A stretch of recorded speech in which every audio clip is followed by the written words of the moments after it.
whaatar whatu se whapoponga fo i le nei o telefo wale radio Samoa i le nei o Salulu. Whai mai sa tūlanga le lei tala noanga i le maore sui o Amerika o Steve Witkoff ma le presidente o Lucia Vladimir Putin pei tai e tele lava mea o lo fia whaatino o le whamtalanga rea na tu inane se whaupautua na awai le whonutanga a nga i le BBC ua whairo ai e le iei se marianga au tasi ua taunu u iei le tala noanga whaatatau i territorio Ukraine o lo ofina wina e Lucia. Pea ma le dima i tūrao le whonutanga na whai e Moscow, whaero ai e Putin e nate leta di eina le peace plan, mai le atu Europa, mai e tāu ai o lātou e le fia tau ma Europa, ai a whai e fia tau Europa, wa sauni fo i ai le teminei. Lo li putia le whaau peo le tau ai le rau ele ele, a meise le tu sae o le ai o Probovsk, le ana fola fola e le Kremlin, o lātou mawaina le a whae tū. Ro tantan nei lalto tele, po le alesi la sanga o le ai, nei feutana inga mo le sa i diosa fide mu mo Ukraine, ma le nofo le rei o le tu o le lalolangi. E saina mai a pani, fa mai e ese whamatalanga le Coast Guard a saina, ma le Coast Guard a Japani, e whaatatau i se ese inga nao fia umai i la ua, e lata inisi o atumotu i le East China Sea.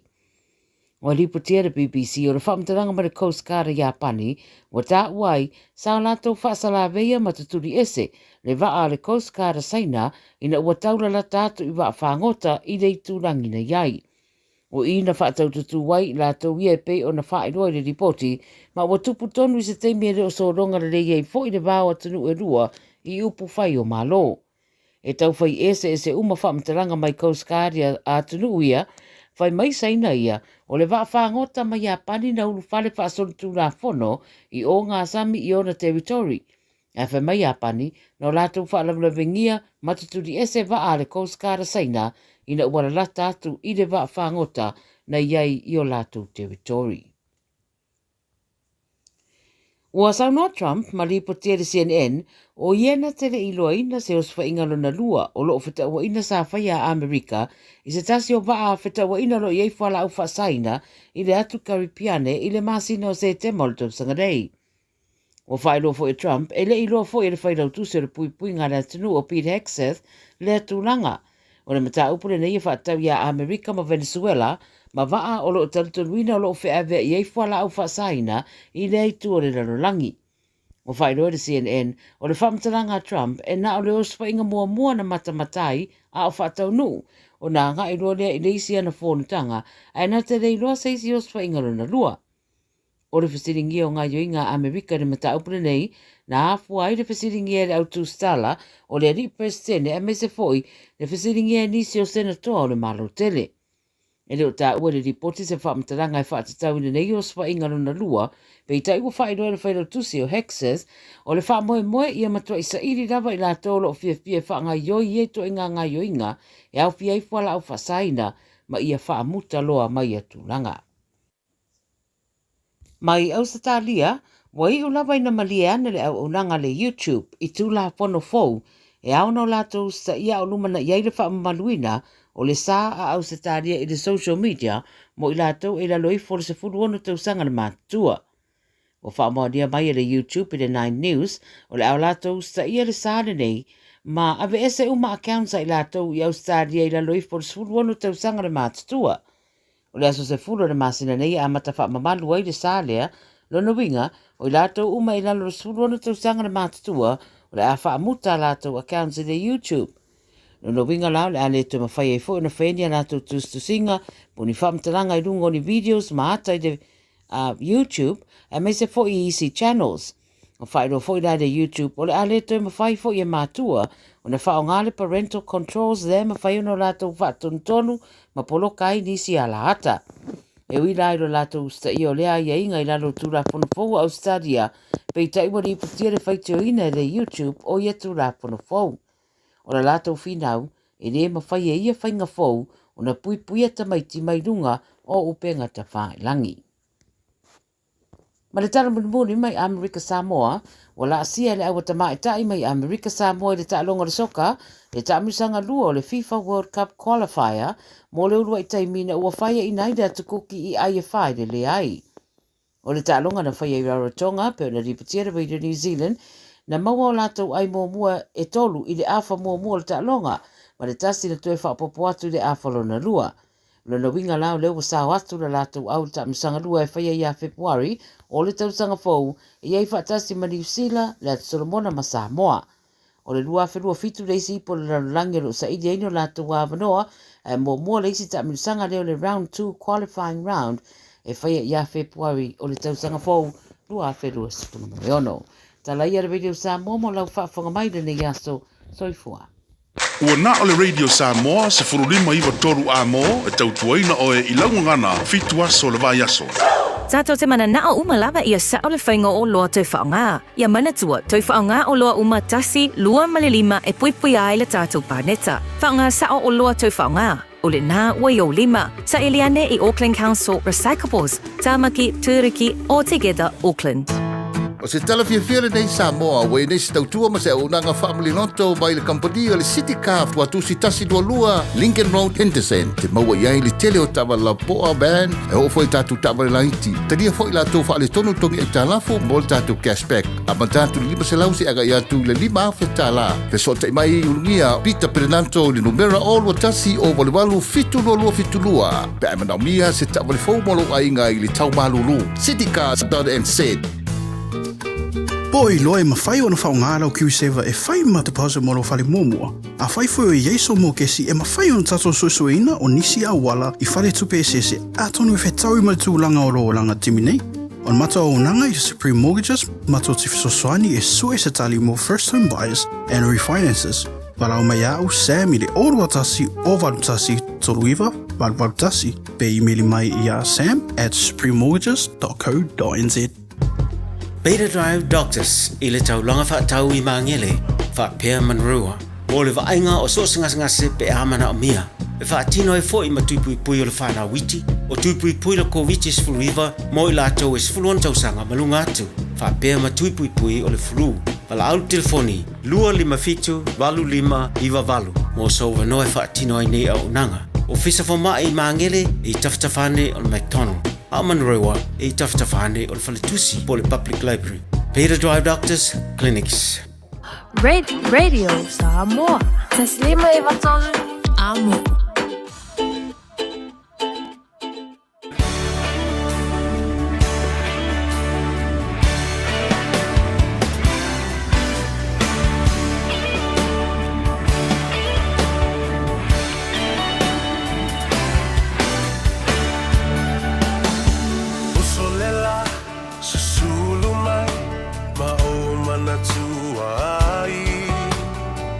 Samoa, le nu'u o te nofo ai. Pe wha pe whea, na ngalo atu o i lewa ai. Samoa, o le penina, o te fia i ai. O solela, susulu mai, ma o mana tua ai. La u Samoa, le nu'u o te nofo ai. E wha pe whea, na ngalo atu o e lewa ai. Samoa, o le penina, o te fia i ai. Hangi mai se matani, e momoli atu ai.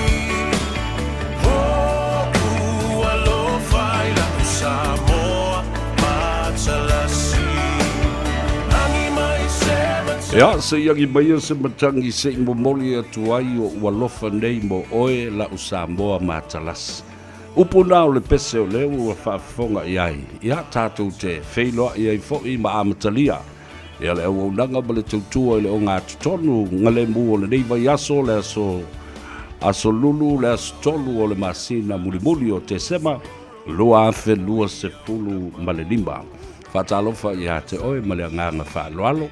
Ia, maofo alofa fo i a te oe ma le nganga fia. Ina ua tātou toi wheiloa i luma o le nuu, ai leo tu o le nuu, ai sea, ona o le lofa ma le anga le lei o le tua.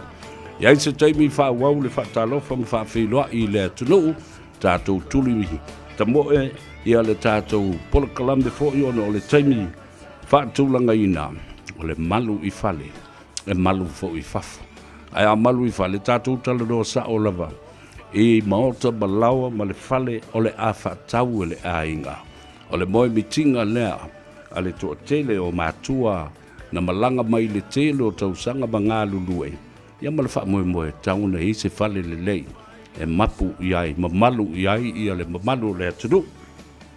Lei atau o savea le ulua I li I se Yuli Al Harrington Levea I le tātou pol kalambe ma le sooina o le Gagaifo Faiva o le atunu I le nei fo I a solulu.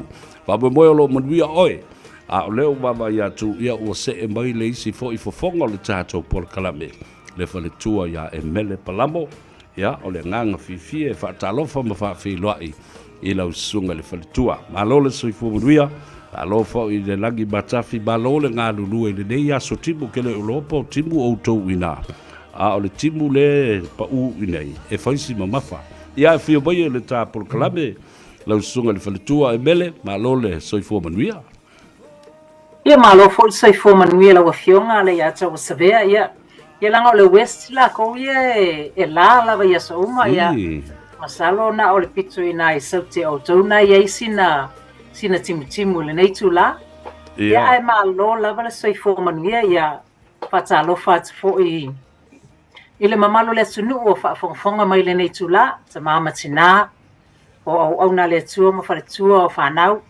Ia pe ia watu sa whaftai sa o whatalo whapitola ve se uso e pe ma siona to olua o Douglas Ferretti la e mata mai o inkia ka po kalame le la ia talo. Wow, talo fai. Pa talo fa tuia o lua I nai inkia la tap wa I mai tap po kalame fa mai mata mai ai I vai so uma. Talo fai. O la me wa o so sola mamao ia le vai ngale. O la na si mai ia man to fo ia tele o ngase le tato tunu ule fa mai langa wa umi tele le waiting list tato nei ia.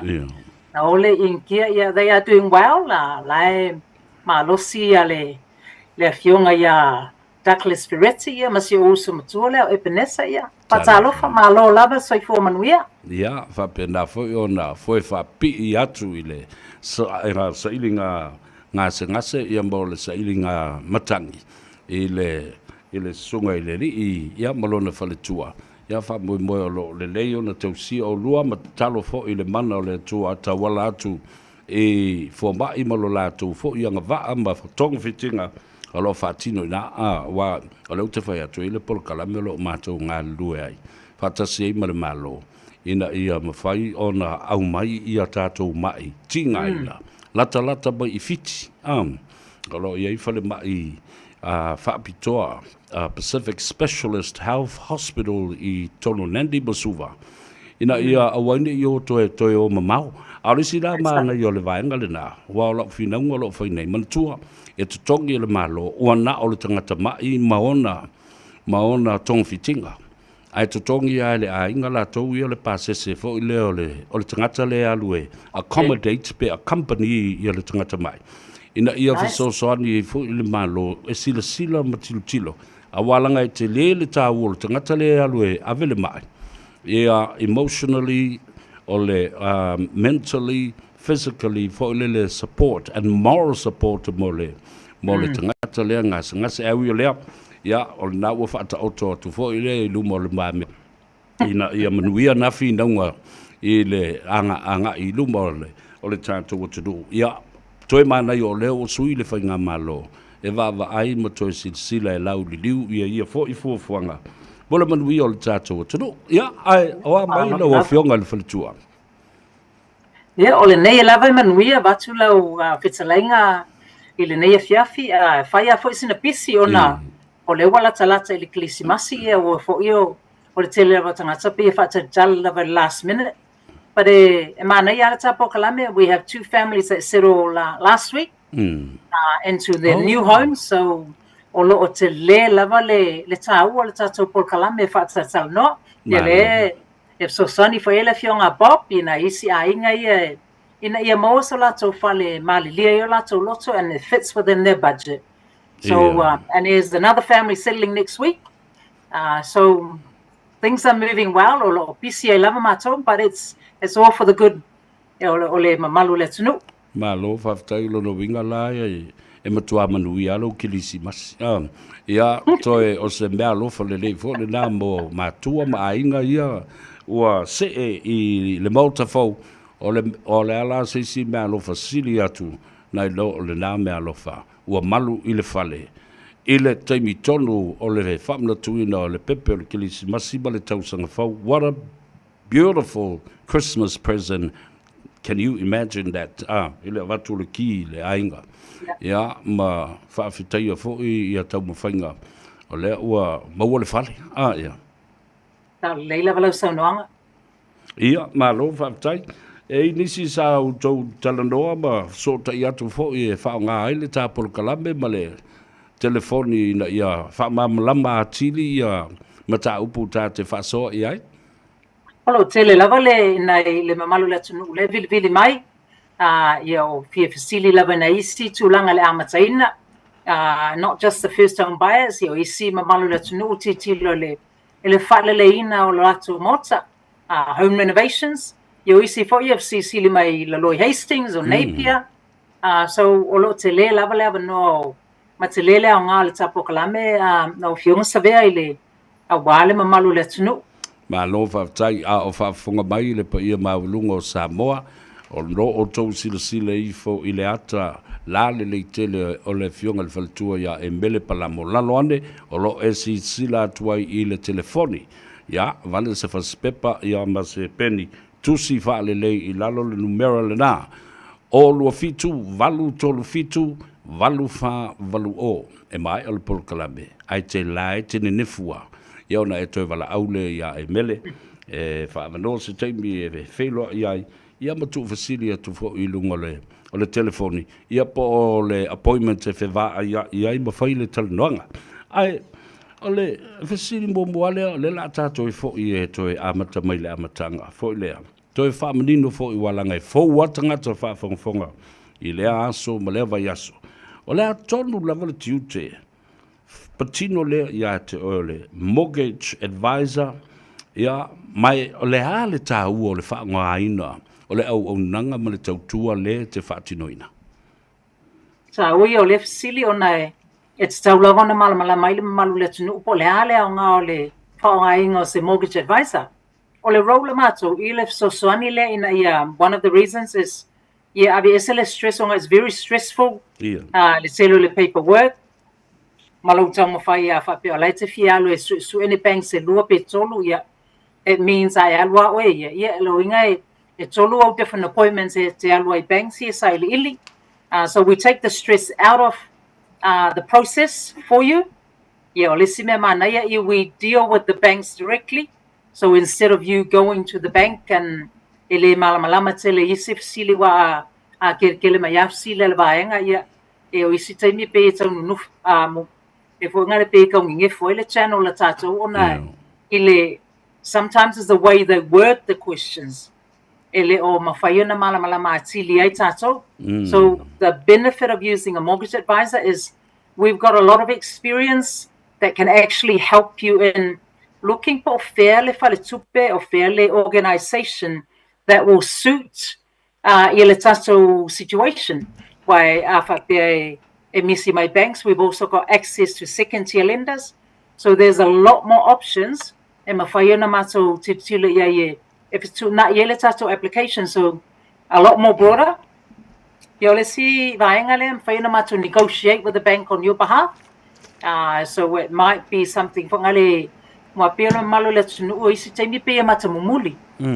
E pēa mata mumuli whaina le fasili ma push back a little bit more. O isi taimi we will push back on your behalf.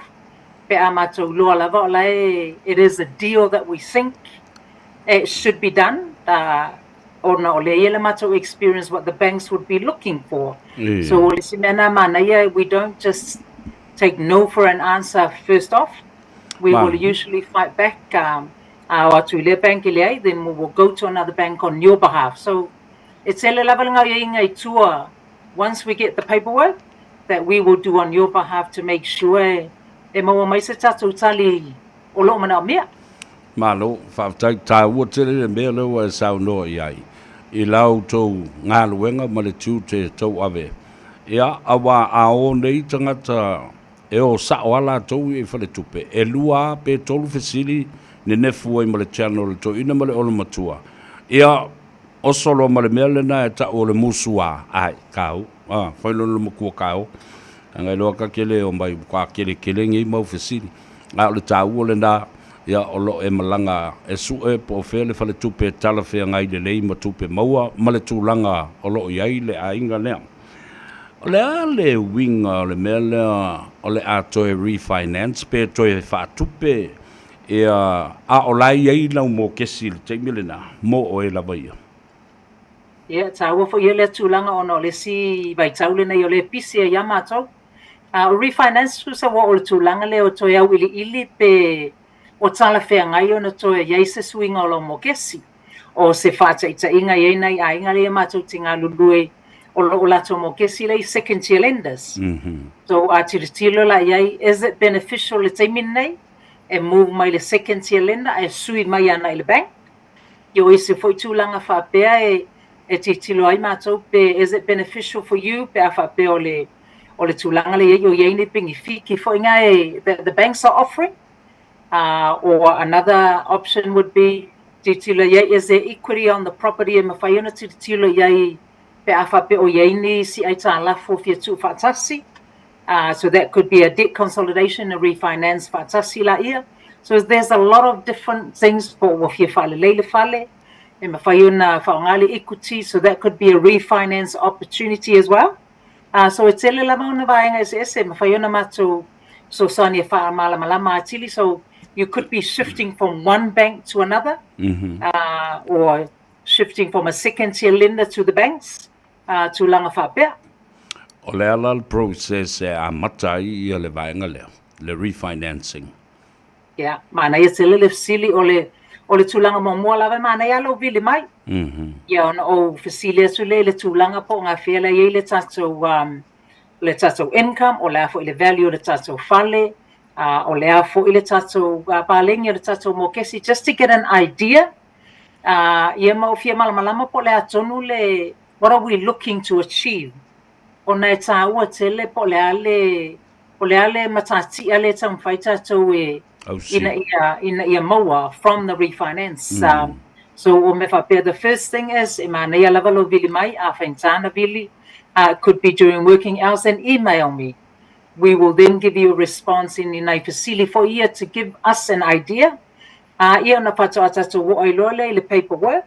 Whapea, we think it's a possible option, a refinance, depending i le tātou matati ele fia mana umia. Then, o next stage lo, ia o titilo lo i tātou paperwork, o kako income lava, o le statements, tūlanga masani lava. Then we will then proceed a process le tātou application po fair le bank that we think would be more suitable for your situation. Malo.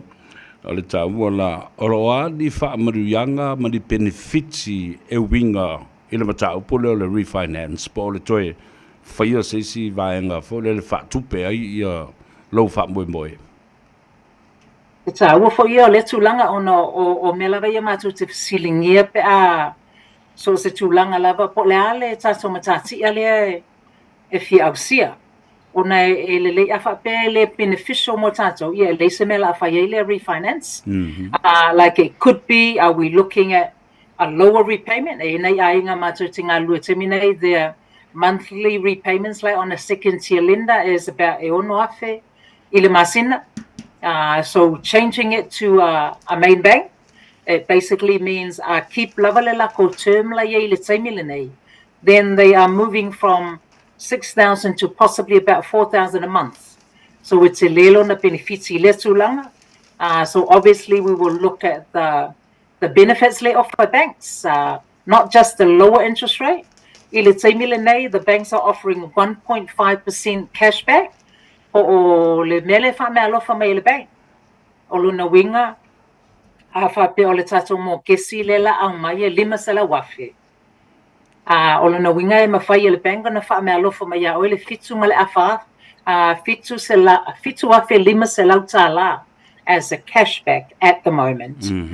So benefiti wha so it could be is it better for you to look at increasing your repayment? So tele lava ona benefiti vaenga is so again it comes down po le ale mele mana oi tātou achieve lea for you because every family situation is slightly different.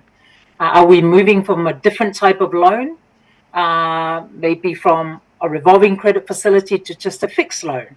Or are we moving from a fixed loan to maybe a spiliki, depending on the family situation? So, ole tulanga lea, we will look at the different benefits.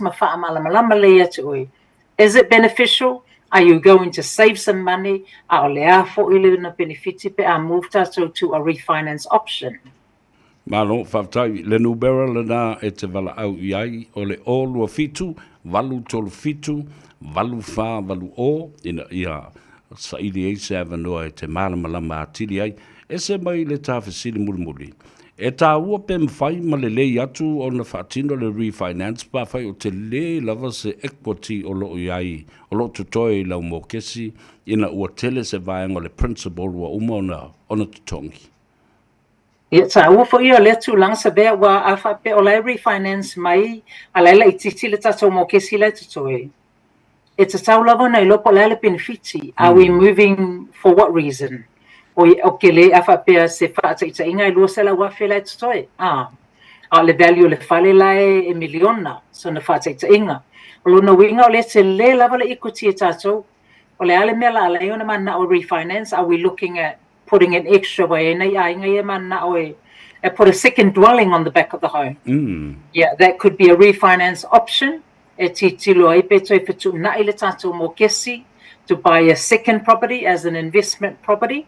Po mana na oe mu mai oe tu ilalo the term so we speed up ai le peina o le tatou mo kesi ia vave ona uma. So again, yes, if it's beneficial, we will. O le si fo tu langa le te minei there's what the banks call a dollar for dollar refinance, which to salava pe o lai ova to le valu se 50% o le value le fale lau mo kesi la yai. If it meets the criteria of the bank for dollar, meaning o luna winga o lea tūlanga, e leo yai se tatou tupe sili atu mana o mia baromai. We are just doing a straight refinance from one bank to another. Again, if your history is good, your incomes are good, then basically, and the value is there, it might be a lot simpler than what we normally do for a full refinance. So we Whaftai tā ua tele ia le whaafongafonga bai, ia mai tau matusi lalo numera na o lua fitu, walu tolu fitu, walu wha iwa o. I nei whetu na inga ma le telefo i o ngā ruenga e whaatino e a fiai ia le refinancing. E mana o bia se lo ia tanga ima sinsila tutoa pe talawhia ngai mo le mata upule o le refinance. E mana o bia ai seisi e non to mai i le tūla whono? Yeah, mana ia tele le fisiri fo ile ona e tā ua tele. As soon as you change banks, e sui lo le organisation o la aveile tatou mo kesi, then o le loia lava is a must. Ono la tūle whaatinoina le conveyancing po le mele transfer mai ai le interest from say ANZ to Westpac or from Avanti to ASB. E sui lo le organisation o la ielo mo kesi, then o le tali o le tatou sili e mana umia le loia. Ia, le nā lau whafonga mai. E ai lava ia le tāua o le iei o sesi o le loia, e malama le tula fono o le real estate, ma le whaatauina o le fale, ia ma le au mai o fo i o lau mō kesi mai lesi fale tupe o lewa transfer i lesi fale tupe. Ia, i le taimi te lua wheiloa i ai ma e mele, le tā telefoni le nā, o lua fitu, walu tolu fitu, walu wha, walu o, e mele, whaafitei tere lava fo i mo le sao i le nei fo i awa uli o le aso lulu, i le nei fo i vai aso i le tāpor kalame malona wha opoponga o le malu I fale. Ia, la foatu le nei avanoa, ia, e wha mawai mai fo I le atunu, ua wha whangafonga atu, ia, ma wha tali le taimi e wala au atu ai, e su e se avanoa tau te wheloa, iai ma le wha aloalo. Ia whautei lava lawa fionga, la ia tau savea mo le nei fo I talanoanga, ia, pei lava o le masani, ia malo lava tau tua wale ma malu le tunu, whai mafonga le, o le tātou pokalame, e mai se fo I Radio Samoa. We do appreciate the opportunity, and o tele lava lo naonga, so ia manuia tele lava ia, to ingo le nei afiafi, ia manuia fo ia, malolonga o le afiafi, ia, to e whailoa I le vaiaso asau. Alo whaptai, whapena fo I se langona, manuia tele malolongo le nei afiafi, tā wheloa I le vaiaso fo, manuia fo I le whaiunga o tiute ma Faiva se iau o le whaiunga o le vaiaso ai whaasoifua ia mo le teminei. Soifua. Whaptai. Ia le nā, tāwalunga tuaile talanoanga ma le whafonga o le tātou Polo Kalambe, le whaletua ia e mele palamo, lana telefoni le nā ua amatu o le olu o fitu valu tolu fitu valu wha valu o. O leo wa se mai ia se tasi fo I o malo whaaloa lungia. Ia e mese fo I o le whafonga fo I o le tātou Polo Kalambe le nei, le fionga le swafa ia le malu, bob le malu, ia o se tasi fo I o tātou malo ua masani ai le whafonga ma le sila a le atunu, ia o le ala lea. O le whaatalofa ma whaawhiloa I fo I lau fionga le swafa le malu, alo le soifua manui a fio mai a. Ia, I le tā Polo Kalambe ma le whaapoponga o le malu I fale le nei fo I asoluru talofa lava. Lange malo fionga le atawa sa pea, ia e whaatalofa fo I pa ia malu o tātou watunu pele I le nei awa uri, e uina tau whaale tonu tau, e tonu olo maua pele, le olo man maa losi, mai tātou watua, man tātou matai le langi. Whaafutai sa pea mo le nei avano, mata ngofia o toi mawesta whelo inga le nei aso.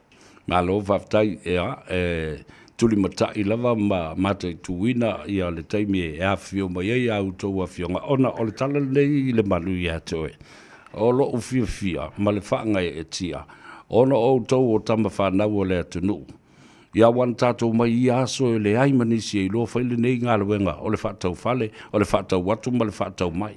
Au leo o tau se ai I lea fo I tūlanga ma lea au nanga. O whaingo fia I ono le tātou ngana. Ma o tau malmalama I tū maanga o le mana onga o tātou tangata. E peo le ngang fia le nā le malu. Sa pea I e moni matonu ia lau saunoanga ona I aso fo I o te maitau fo I aso ia sau tutupua e mai tātou watunu nei. Ia I tūlanga ia na whenga ia lautina mon matu ainga. Il whainga tā, le whaingo fie le ala na se mai ei tātou matua ma o tātou tangata.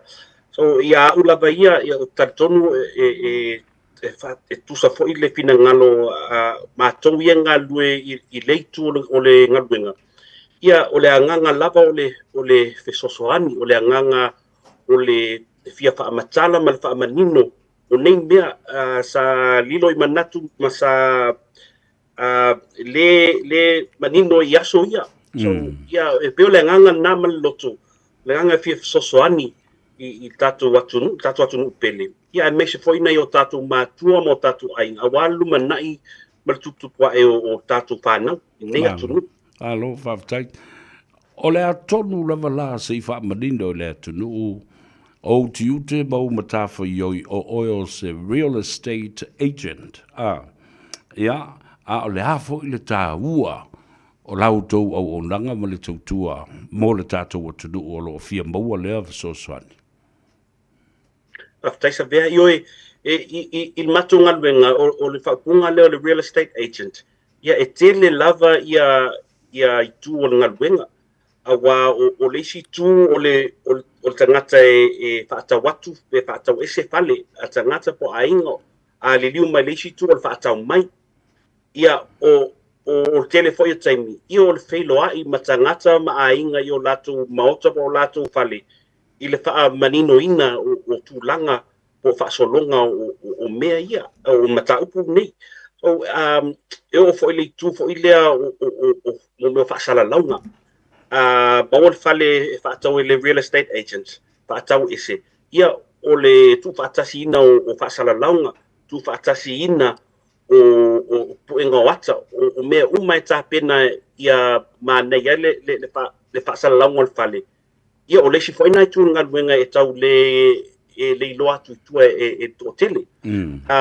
E o fwoi le tūla leo o le tau mawhai e sue mawha masani tangata a wā mai tau le fwoi lava ono matu ngaluenga e tau on melon self-employed po le contractor. So e pule lava lale agent ile sa ilinga o ana pisinisi, po ana clients, po ana tatongi.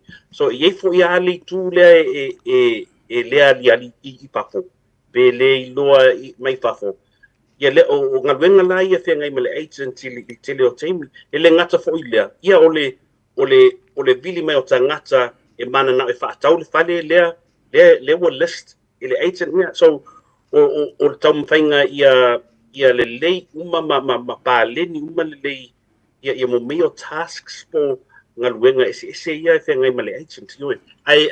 A sabe a tala noa tonu i le ngaluenga le agent. I o le sosoani i le venda po le owner i le whaatau ese o lato whale. Ia o le sosoani atu fo i tangata i mana e whaatau meo lato whale.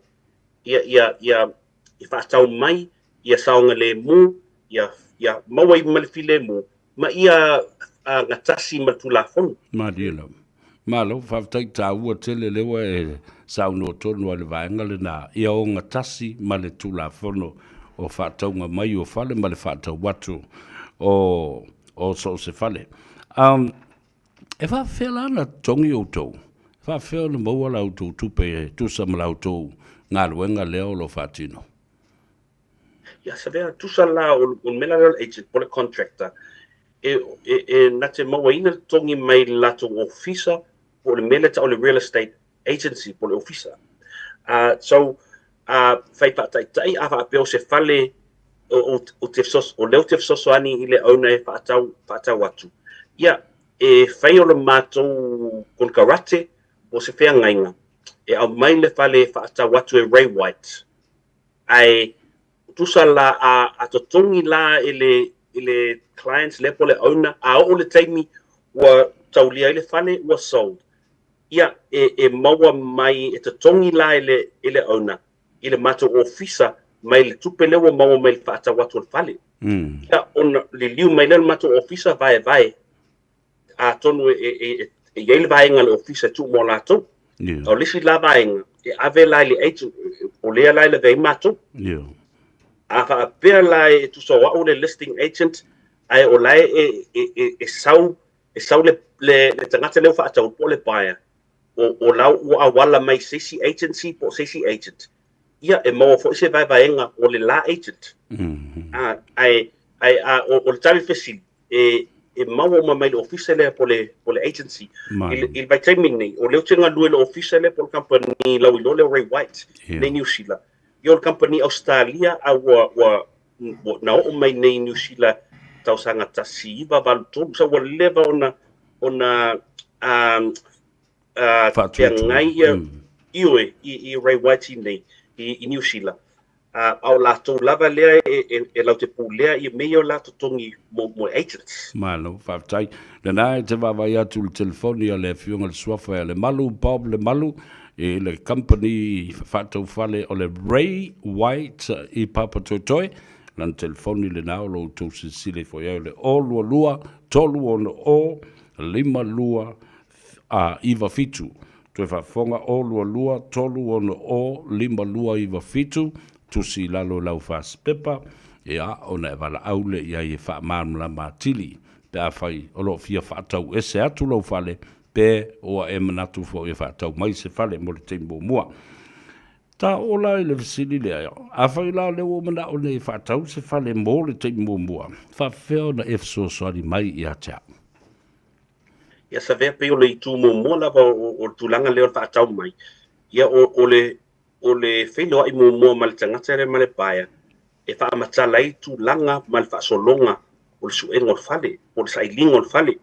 so o pe o wa o isi taimi e lave mai ale sauni matapena fa ale lei nei te wa fa ina stangata I tu la fono ia mai te tau fo ina malama ma fa matala atu I bias tangata ia mana fa tau mai I se fale fo ia lave ia ma me auna lato silafia ia saunga le mufo ia ina ia awa le tupo se fa lave I lato ainga po le fale I se taimi o luma so pe o lau soswani o fa matala mo o me ia tapena I lava tapena ma sauni le lei le ia nga ia tu fa tau ngol fale a wa le si fo itu le si fo itu tau lava le fe ngai le pal tu ia emeli o le tu fa tasio finance o le lending home loan ono to telo tangata e maute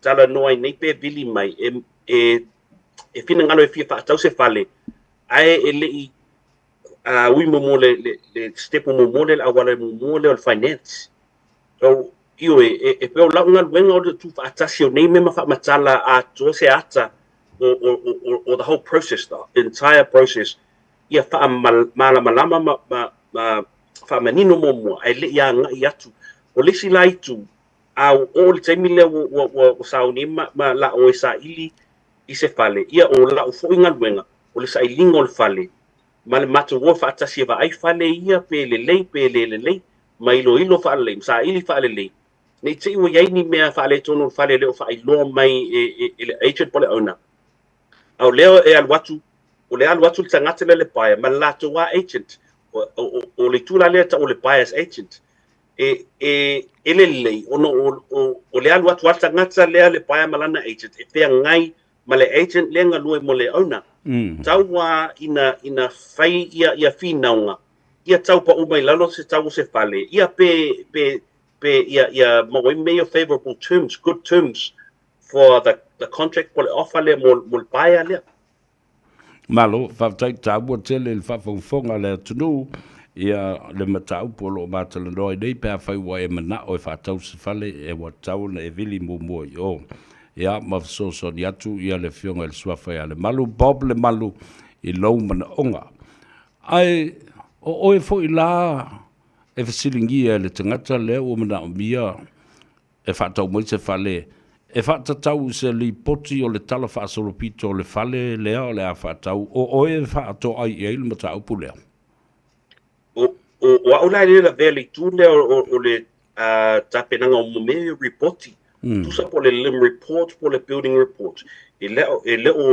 o sa ngal benga la le na ai o ngal benga o le fa sino tangata I le ala e anga ai a fa apeo le mele ta o le lim report ia e fa sino ya le council e fa sino ya le lawyer a fa apeo mele o le building I mele ta o le building report po le building inspection ia o le fa sino o le tangata e alo tala no ma building inspectors ia o le mafua anga o le atala no impa so tai na I le building inspector so le o au tangata e pe ngai ma meia but I will be able to advise ma connect ma point in the right direction ia mo so swani le ta u tele mo tato tangata malo fa tai ia male ta sil mulmuli o no le ta tai bi ai fa tele lava mo le fa mal lo mai no nei vai nga le fa ta watu ma le fa ta mai o le fale le la o mana o e fa ta e se atu lo fale o atu ai ngā fi e te tau, po nisi fo I tupe e te tau ona e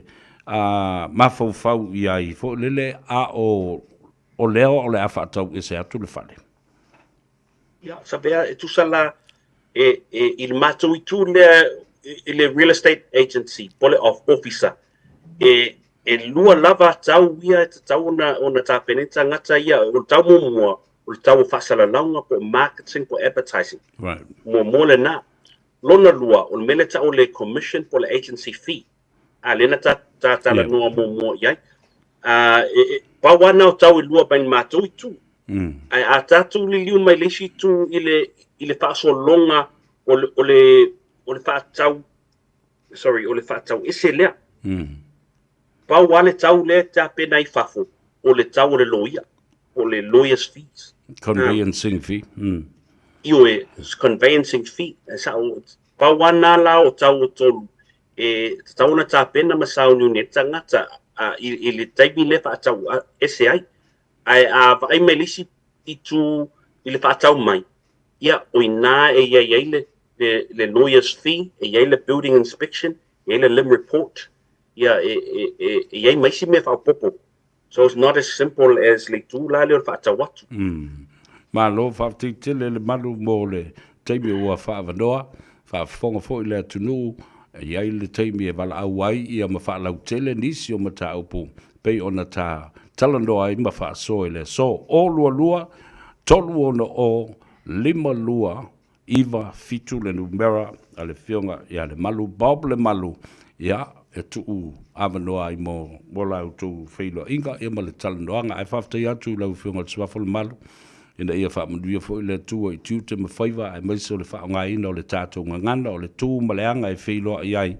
ia mō tātou tangate le teimi iai le mana onga o le whaatau mai o se whale ia ma le whaatau ese atu fo I o se maota po o se lawa ia la whatu I lau fionga upu whaamawai mulimuri o le tā whailoa inga ia e tātele I tau mawai ma le whaaloa lau Paftai a fionga sa vea yo mo le whaataitele I lau fionga ia I launga luenga lau tautua ia whaapea foi ia tātou ofisa I le la Live Radio Samoa yo e whaataitele lava mo tautua mara lofa le tātou atunu ia nei te ule toi maua sisi abanoa ai ia vea lea abanoa mo le atuai whaataitele ia ma whaamanuianga mo le kirisi masi ia maso malo longa ma le tausanga fau ia tātou toi wheloa I le alofa le li ia manu ia tele o sabea ma ainga ia ma lau no whaalo ia alofa tele atu mo oe ia whaapea fo ia malu matpa I le tātou atu nuku nei tina ma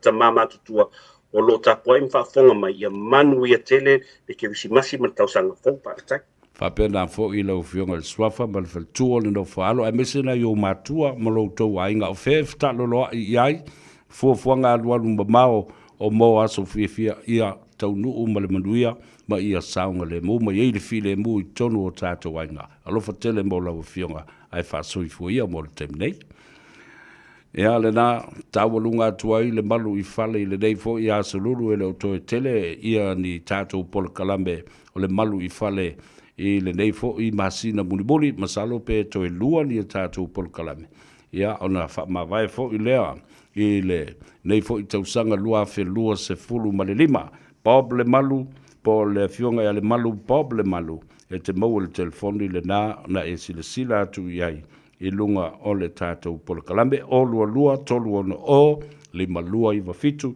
tele tangata le tātou tunu e mana na o e whaatau ese atu fale le teimi le nei o iai fuafuanga alu mamao o tātou o le amasi o le whaatau tātou fale tātou o e whale tātou whaatau anga I Samoa le whaatau ese le fale ala tātou wo I Australia a le ole na o le a whaatau mai se fale o se mea lofa mo le kilisi masi mo le tātou wainga au ene ngalo le sunga Bob le malu o lua tolu ono o lima lua iwa fitu ia po le fionga fo I le whaletua ia e mele palamo so se mea so se teimi e manatuai ia ua fia whaatau mai se fale a ua su ele whaletupe su epe whape I ona whaile launa whai e mele palamo mau fofonga tau momoli e whailoa iai ia ma pulenga o whaletupe ia ona e malo le ala ia le ai se atu o le loto ia ma whaingo fia I le whaatinoina o mea uma tātou o le malolonga foi mai whauau le tautua le ngā ruenga ua maea ua ngā ngaifo Faiva o Samoa I le neifo I asolulu. E apa mbori e fo le whaatai le tātou insidia le talenga ia whongabua pa o le tofa fo I hase Manu Francis Ioane ia ma whaamanuia ia I le mai o ngā ruenga malu sao le lato whale.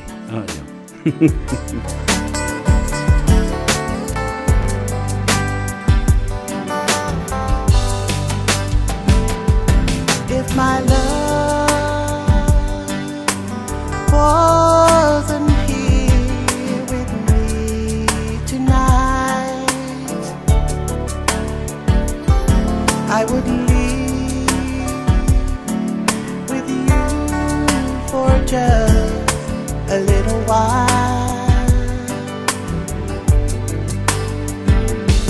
but I love you the same way as I love you now, and I'm sorry I can't be with you tonight.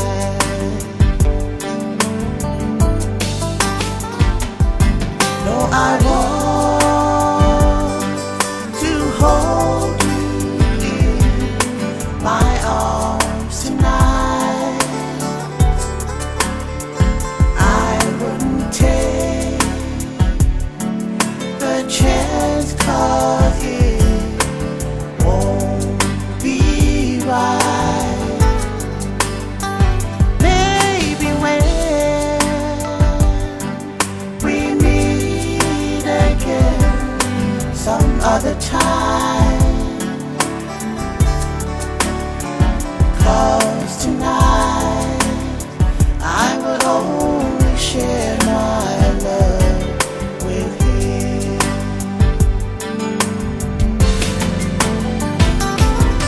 So please understand my situation.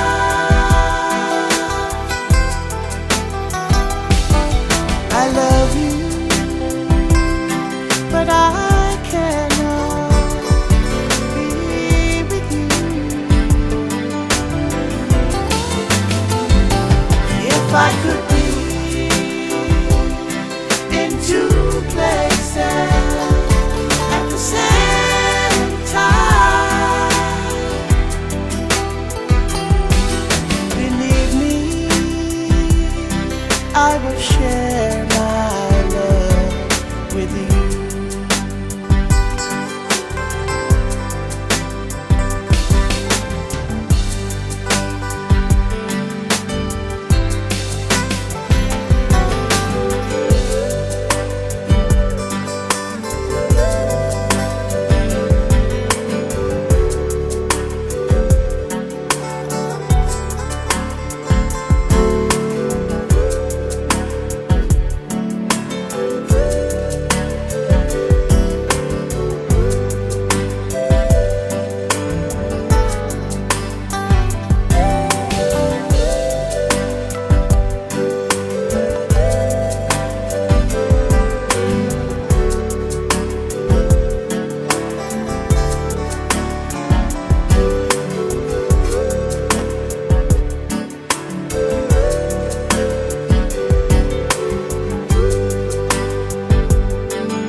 So please understand my situation.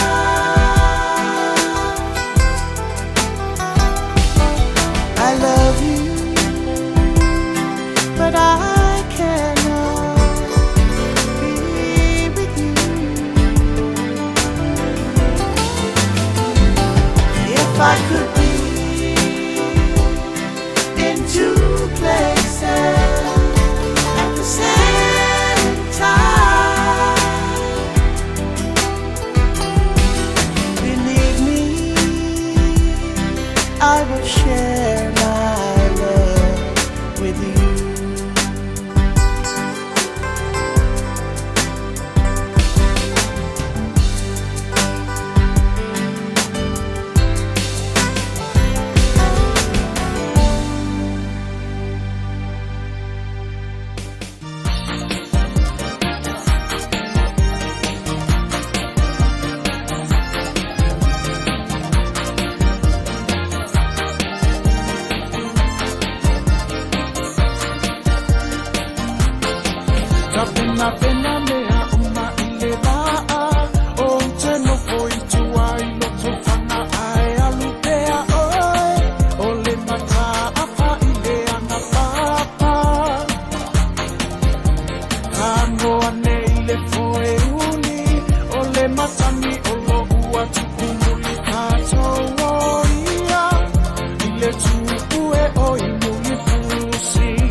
langa mua I whai ngā mea.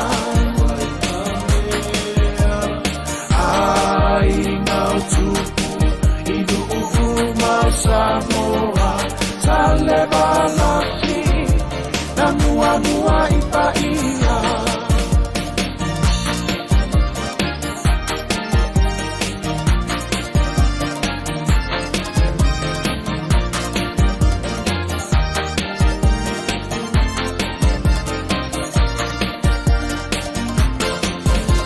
Le tua male pisana Nai oli mai mai ngapa O lau whanua na ole oli ula ala Le nuue ole tau sala Olo o te uile malu sana Oi muli pusie Kanu male malo te whana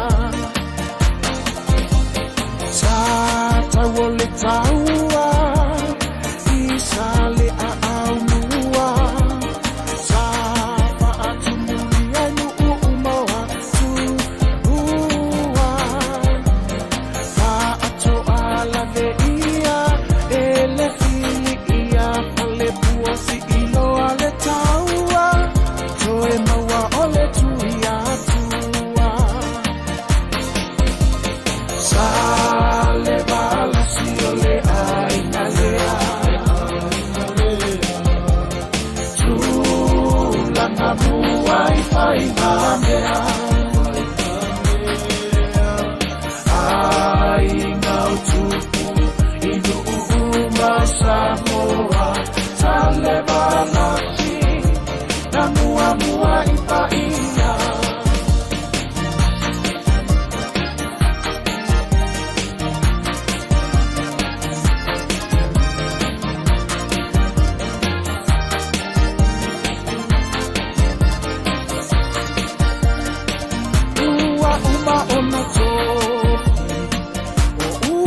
Samoa Ole atu ua vela Ua whaasosoa Ua lele ole nuti Male mea atoa Male lau olive Nai lewa au noa A oa unei lava Ole la ole toa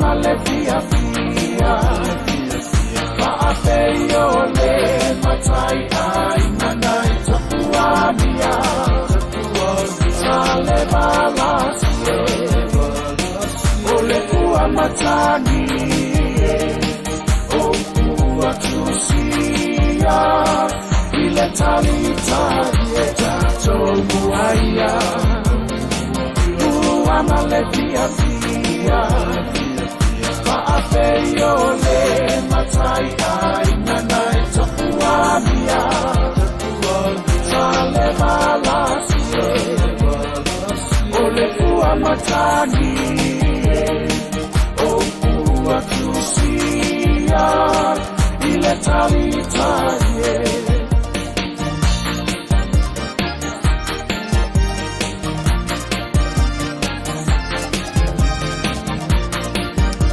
Ia le whawhiwhianga mai I le uso ia Matt Sei la lava I lo mātou nuu I lo tawhanga Ma vi inga ma Wa wha whiwhianga fo I le mātou nuu I lo tawhanga Toi whatalo whai I a te oe Ma le ganga whiwhia O tawalunga tuai le polokaname O le malu I whale I le whale tua I a e mele palambo Ia whapena fo I leisi fonga o le tātou polokalame Le sunga I ale malu Bob le malu Na we I telefonu ia auto e whaino whaafsota I fo I le tūlanga o le tā ua tele au nanga nei alo ma tama whanau o le atunu ta mali i o whale tua matausi so sodi ia te oe le tātou ngana ina ia e malamalama le lei ia e whamali i nai ia whale tupe ia whapena fo i mare mea olo e na nau iai toi whatalofa i le pa ia maurunga le atunu u le ngā Gagaifo Faiva o Samoa ia malei atou sa vea i le nei fo i aso lulu whale tonu al tala le tau mahalosi ti munga ia al mele iai ele o angi se matangi fo lea awa e tele matangi ia na nga i atuanga na i le atu Pasifika ia al talo awa le waiteimi le nei o ti munga o lo longa o matangi malolosi o tsunami ia whapena fo i meo wha i le atu Pasifika e mese lo talo le tau i Samoa ia a le tala fifia le da o le vava i atu le va ai tau i le Pasifika e le atu moto fiti wa tifa ese isi matangi ia na fofo watu mo le atu Pasifika e au fi ai fo i ma Samoa ia o le whamrianga le atu o le nā tātou te manatu awa amata tuaia November, December, January, February, Marchi, Aprila ia e pei o le wet season la ia ma le cyclone season o le vaitau o ti munga ma lo longa ma wha i le atu Pasifika e me se foi le talo le tau i Samoa. A watu i foi le he whamaloma le whaftai i le tō wha ia se umanu Francis Ione po le ftelenga foi i a whonga mua. Ia mo le wha ua wina o le au unanga ma le tutua te talo i da ia mau le soifua la au le lei toi te liu mai i le tō wha ia se umanu i le asua tai au. Ona wha ua wina le a masalo foi o le a mau ai ia se update ia po o ni tala fo o tuli loa e tu sa ma fa msinonga lo fe ngai ia ma le tato watu nu i Samoa e tu sa ai matangi o palota o le vaenga le na o le o tuli loa e le atu po fe o le a fai e le tangi a fale a lili tas ia fa pe fo i le tu na talo sanga e fia faise o lato i tu e tolu i ai tu o le fa msinonga ia toi lupe tui loma ia male HIPP ia lela o ia male tu ale tofa ia namulau ulu sami leota awa tatu le lopo felela o la fia ia limongi ia male vaenga fo leo le affidavit tustusia po le molibau tustusia o umona whaatauto masaini ale tofa ia namulau ulu ele tau whaalongolongo atu la ia i se taimi. Ia ona avatu ai fo leo se manatu ma se langona.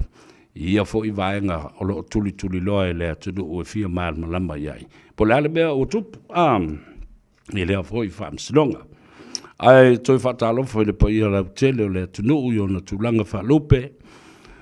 E le pa ia o le tawhatolu o le vanofo Samoa. Pa ia mo malu whaale malo, pa ia fo i mo malu whaale anganu. Ia ia mawalunga se vi ingo le tua e si ia na au na pa ia ai mai se o fato faita ulanga e fia le mamalu e le pai sino le tana le lei ia male a inga sa le vi le ngata i Samoa fa pena fo i diu silo nei ia ai mai se fo i o atunu ue fia le lololangi o lo o ta se ai le au whainga luenga ia maola tu faltua ai le mwhai fo una tuua. Le whatalo whai ma whawhiroa ia i latou. O nai ta ma tina ma tutua ua malolo pensiona. Malolo retire. Ia, ua mapu mai le sanga ma sei mana vai le toali. Ia, a wafo i le telo tau sanga sa latou.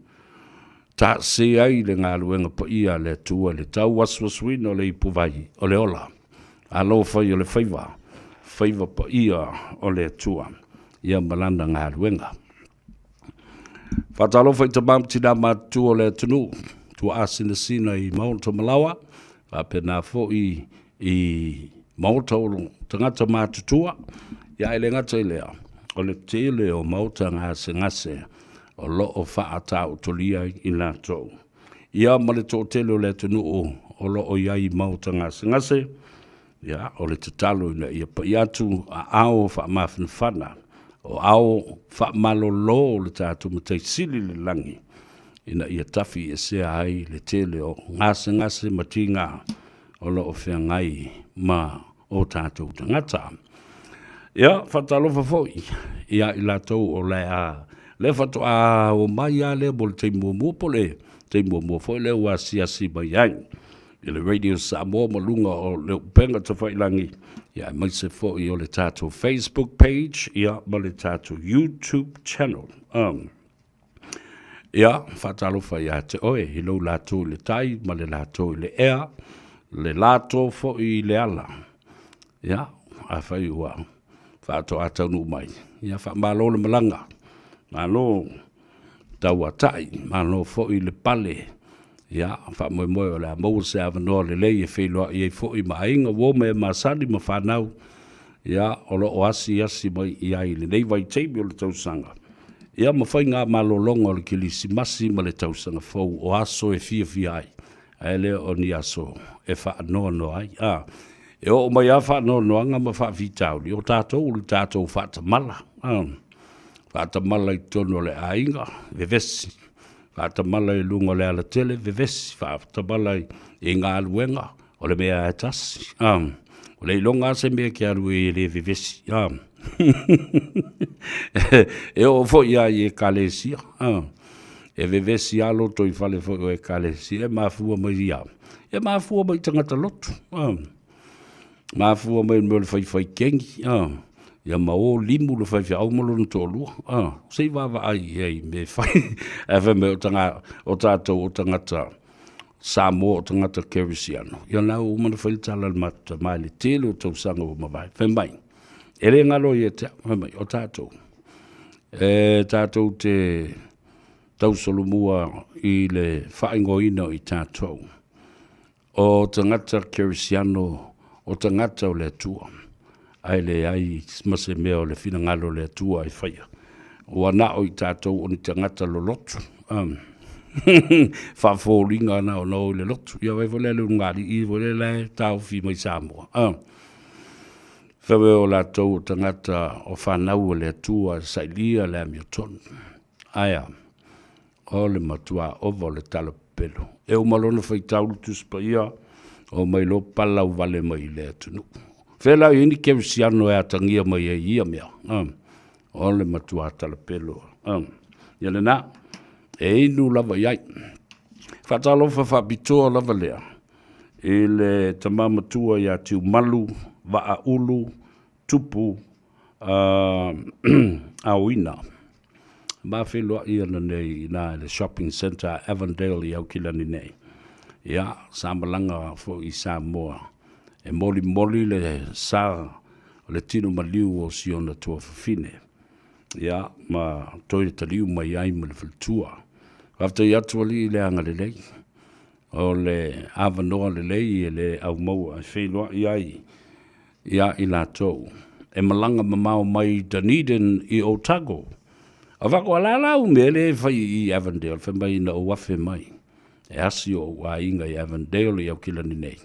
Ia au siria i le fast food tau sanga o lala mapapa au i Dunedin i Otago. Ia mamoli atu wali alo whaanga ma whaamdianga mo maonga le lei. Mo le fionga i atiu malu wa a ulu tupu au ina. Male fale tua. I le toe tali watu. Fai mai le tala atiu malu. Wafitai i le atua o tawhiloa. E sa vali mai a si toina, o lo mātou tala noa fo i mana isi, fo i paanga ale si ufongo Samoa, e nganga i fo Faiva, ia whapena fo i ia le tātou tāno awa, mo te i le toina. Ia ma whaasanga mai loa, ma whawhiloa, ia ma whaatalo fo i ai, ia ma whape mai. Ia, le nei polo kalame le telo tau sanga o mawai, le ma whai o na misi. So se teimi e fo i atuai i le whale. Ia, pe o lea stonai. E tāpua i mai, matali e. Ma maua ilo lātou fia ina ua mana malama, pe a wha manino ia nisi o mata upu. E mai se lava, mata upu o le tula whono, o le wha vai o le atunuu, o le anganuu, o le vānu nofo Samoa, o e kalesia, o ngase o malo. Ia, ma upu, mamata upu le tamau a ingo le atunu, ma le mau ngasu lo whaia nei. I whaamsinonga o lo whaanga solo nei I le atunu. Ia, haloli tu malu, talusia ia tau nuu, malmanuia le whainga malanga, matoi fo iatu I Maota Malawa, le aingo lo whatali mai, Dunedin, ma Otago. Ia, avea fo le nei awanoa, wai to o te le lava le mamalu o Samoa. O lo o lala mapapa ao I foi. O le Samoan community in Dunedin, in Otago, ia, maise foi I le mamalu o le asosi a tama matene a onga I le universite, I le Otago University. Ria tele li le whainga malanga tu malu, male whale tua I le toe tali watu. Whatalofa toa la I le ilungo le tātou api o fōlinga. Le tātou Facebook page, ale Radio Samoa, malanga ngai fo Faiva, ia whapea fo I le tātou YouTube channel, ia o I lātou fo I o lo tusi mai ai, ia mawhaali mai fo I o lātou whingalo, whatalofa whapitoa, ia te utou wō mai masani, paanga tōtino, ia ele ngata fo I lea, o le tō tele o le au whai upusā ma lau palau vale. Ia rāra mea rā ko loko ki ngā I whapena. Ai atu whale tātou porkalame nei am whai o na bawa le awanoa. Ia e mawai le ata I le tō tele fo I o nisi o lau fia. Ai tau muli pēa matulituri au pū le tātou porkalame. Ia matau mate o le afo I se pobu o le a whapa u mai le nei aso I le ia taua. Ia o le pomu ale nā kākou ke pomu whatasi ai, pāpā whatasi ai. Fuatino, Iosefa, talofa malo se fumanuia ia te oe sister, ia whapea fo I le te maitai o Emma Vaipua, Rosalia Lafonga, ia whapea fo ia le uso ia tausili tua I malo le soifua stau, e wefifia ngā o tu fo I nā, ia, le whale tua o mana wanga luenga, ai tōlo mati munga, ia, alo, whaftai le tāpua I mai. O misi kelemene, aloli se fumanuia, whamai ematau tia ti munga whemele ke maka mai ai. O miti soli, alo mai mua mai ma le lātou ainga, Palmdale, California. Ia whapea foi ia le tamaitai. Whafoa ulungia, aloli le soi fumanuia, whaftai le mafuta mai, Emily Vaifale, talofa lava. Kafifi Emily. Atu mai male X CXI. Hans Webster watching you Seville from Perth in Western Australia. It's 11:30 a.m. here in the Western City. Talo fai. Alonso informan via. Ya fatalo fatu ya mapsua. Malole so informan via. Taile mafuta mai. Ya, whapea fōi le sunga ya lau Papa Junior. Timo, whele mele a ngai mai Alaska, talo whai. O tātou wainga umolo o I Alaska, whatalo whatu, malole soifumduia, o wholo whatu fōi mo o tau, I mo skilisi masi mas tausanga fōwhi fia.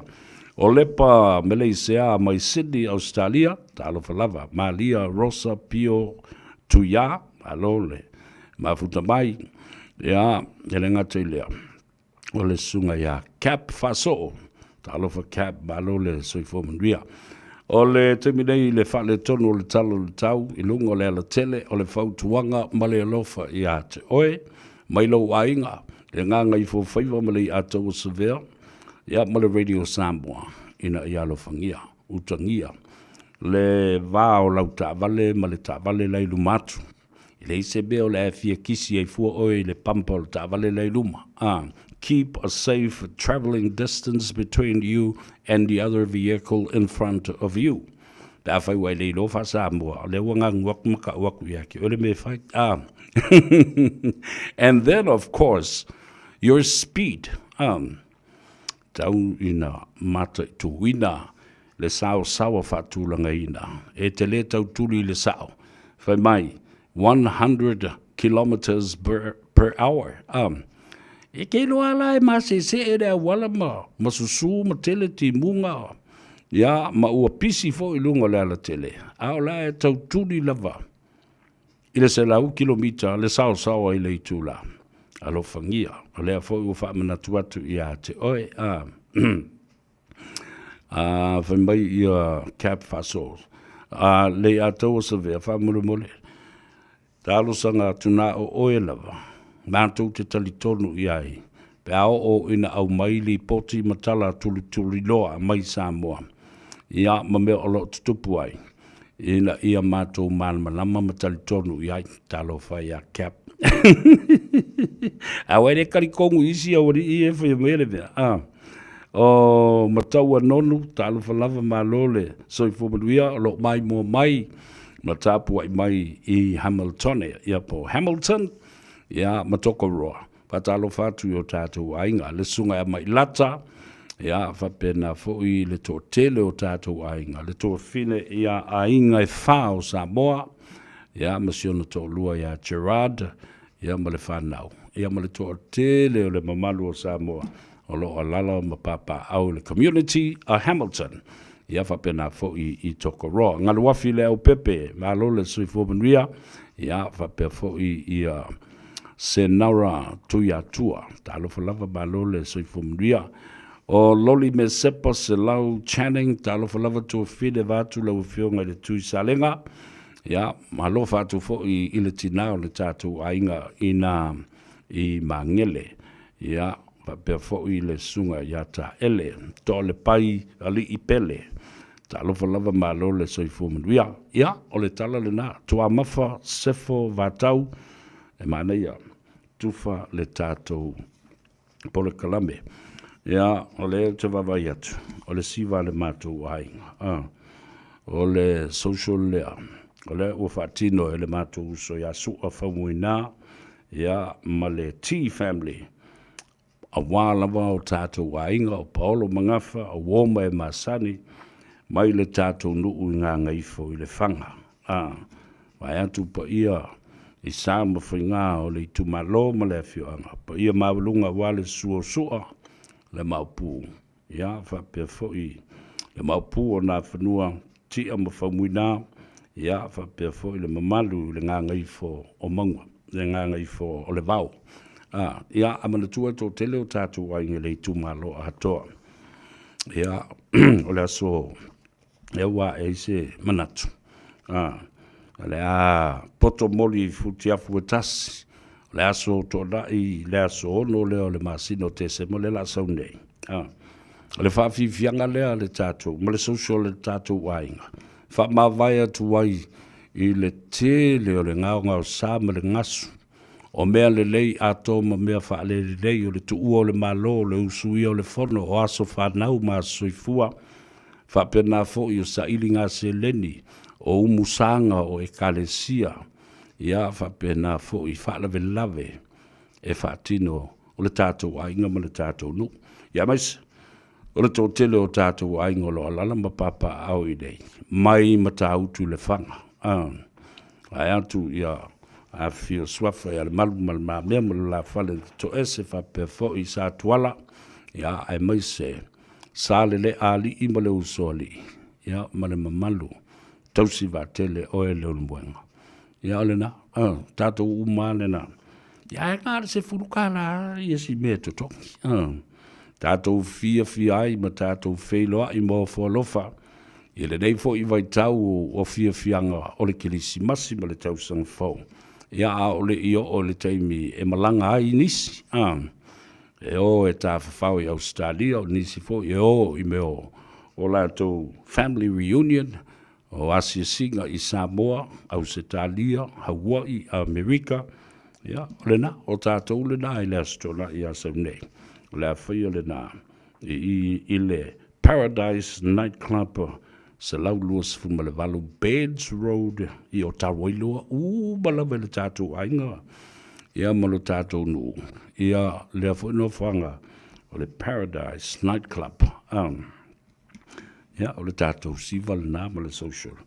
Wheiloa iai, ia ma wha mawai atu i ngā inga, ma mea uma sa whatino, i le nei tau sanga atoa ma le sāwalinga, a lo tātou nu uma lo tātou a inga. O tātou tū i si ui, tū la lata i si ui, Ia a upu le teine o toe. O tu matilo tilo. Toi tepa i tua ma toi wa ai le wholaunga sa sa wai. Aia, le ma eu le alofa ma le anga le leio le tātou tapa au sili le langi. I lona alofa. Ua au se tau e lele ma le lau wha. Sa lima teita i mai ai i tātou. I le tele o fi tāo le ala. Ia, avele nā po wha mauane lau kānena le astona i asa nei. Ia, tatala le tātou whai tutoa i le tāo le iwa. Se ia pa ia le tolu o le waweao le teimi na vini ai moa. Mana tua e loa e Peter. Lana tala pelo na whai a Yesu. Peke alofa ia kia. Ia le nā. Aso fifia nā. Le o tātou amata me ai tātou. Ia le tātou ainga. Ngā ngaifo i le whanga.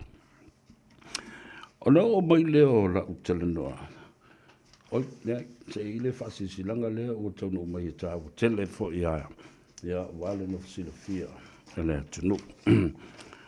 Ale wo va vai to fo pe ta u le faletua ya emele palamo. Ya nisi o si nga mai manga se ngase o lo avatu I intia. A wa fo I pe o le fenga le na o le na o si o nei le va Samoa le matanga luenga o le soifu ma lo roina ma le minista o le soifu ma lo roina. Mese le tatou Parlemene ma pasi o fo I le kabineta ma le whainga malo sa sawa I le tele o vaitaimi. Lea o lo ave ai o tātou ngase e le whanema I intia mōtonga fitinga I le maua I Samoa. Nisi fo I au mai I totono o New Zealand nei. Ma whai ai o lātou tautonga e le mwhai ona whātino I Samoa.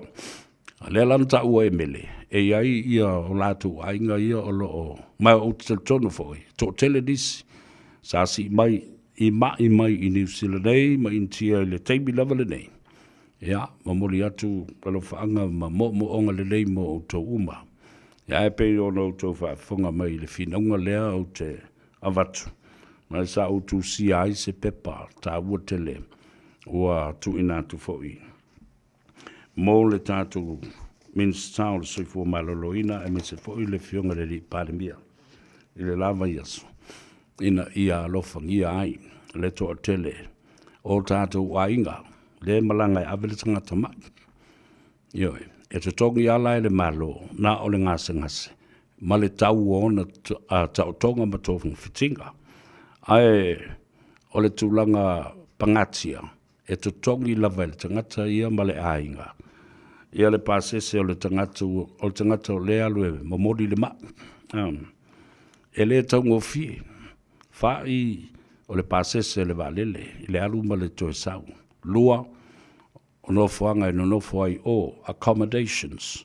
Tolu local transport. O le whewa I fo I lea I le vā. O le whale mai ma le me nofo ele tangata. Awa e tauna tongi le taxi po le pasi aluai. Bioi, e asi I le mai. Fa o tau mafa. E fa tau ara o I au mai mea ai e te tau mafa ai. Ia maisi a expenses fo I lea. Expenditures e tutongi ai le ainga la tau. A sila lai le tau o te leo le tangata le alu e avele mai. Po le tausi mai. O ia e fa malo si au. Moral support. I le tangata le ngase. O ia foi. O le sui o le ainga to a tele o woma e masani. O paolo mangafa. Ai le tangata le o. O le wha malo si au fo I le tangata le ngase. Te le ia le o ngā. The importance of having somebody to accompany a sick relative to India or to New Zealand is overwhelming with the burden of having to fork out all the expenditures by yourself independently as well.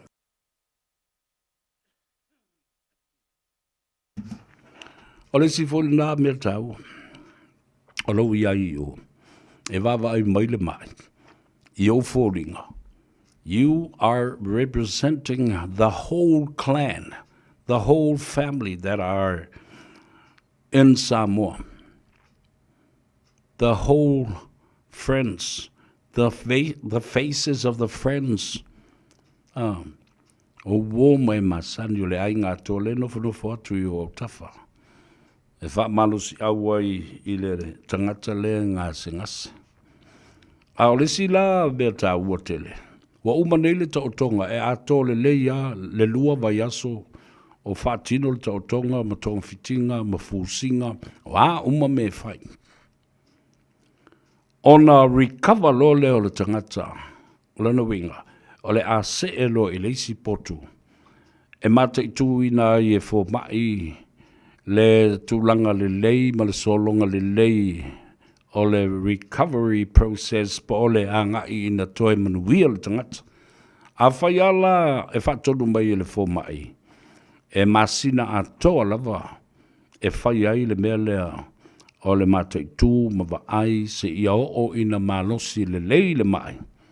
Whaato a toi wha matu umai e toi malanga malele i Samoa o le umi foi. A whai ala e whai le lima vai aso le recovery period. O le whaafo le nā i le lima vai aso. Whatasi e malesi whai le lima vai aso le na whaato a tau nu mai whai le tautonga.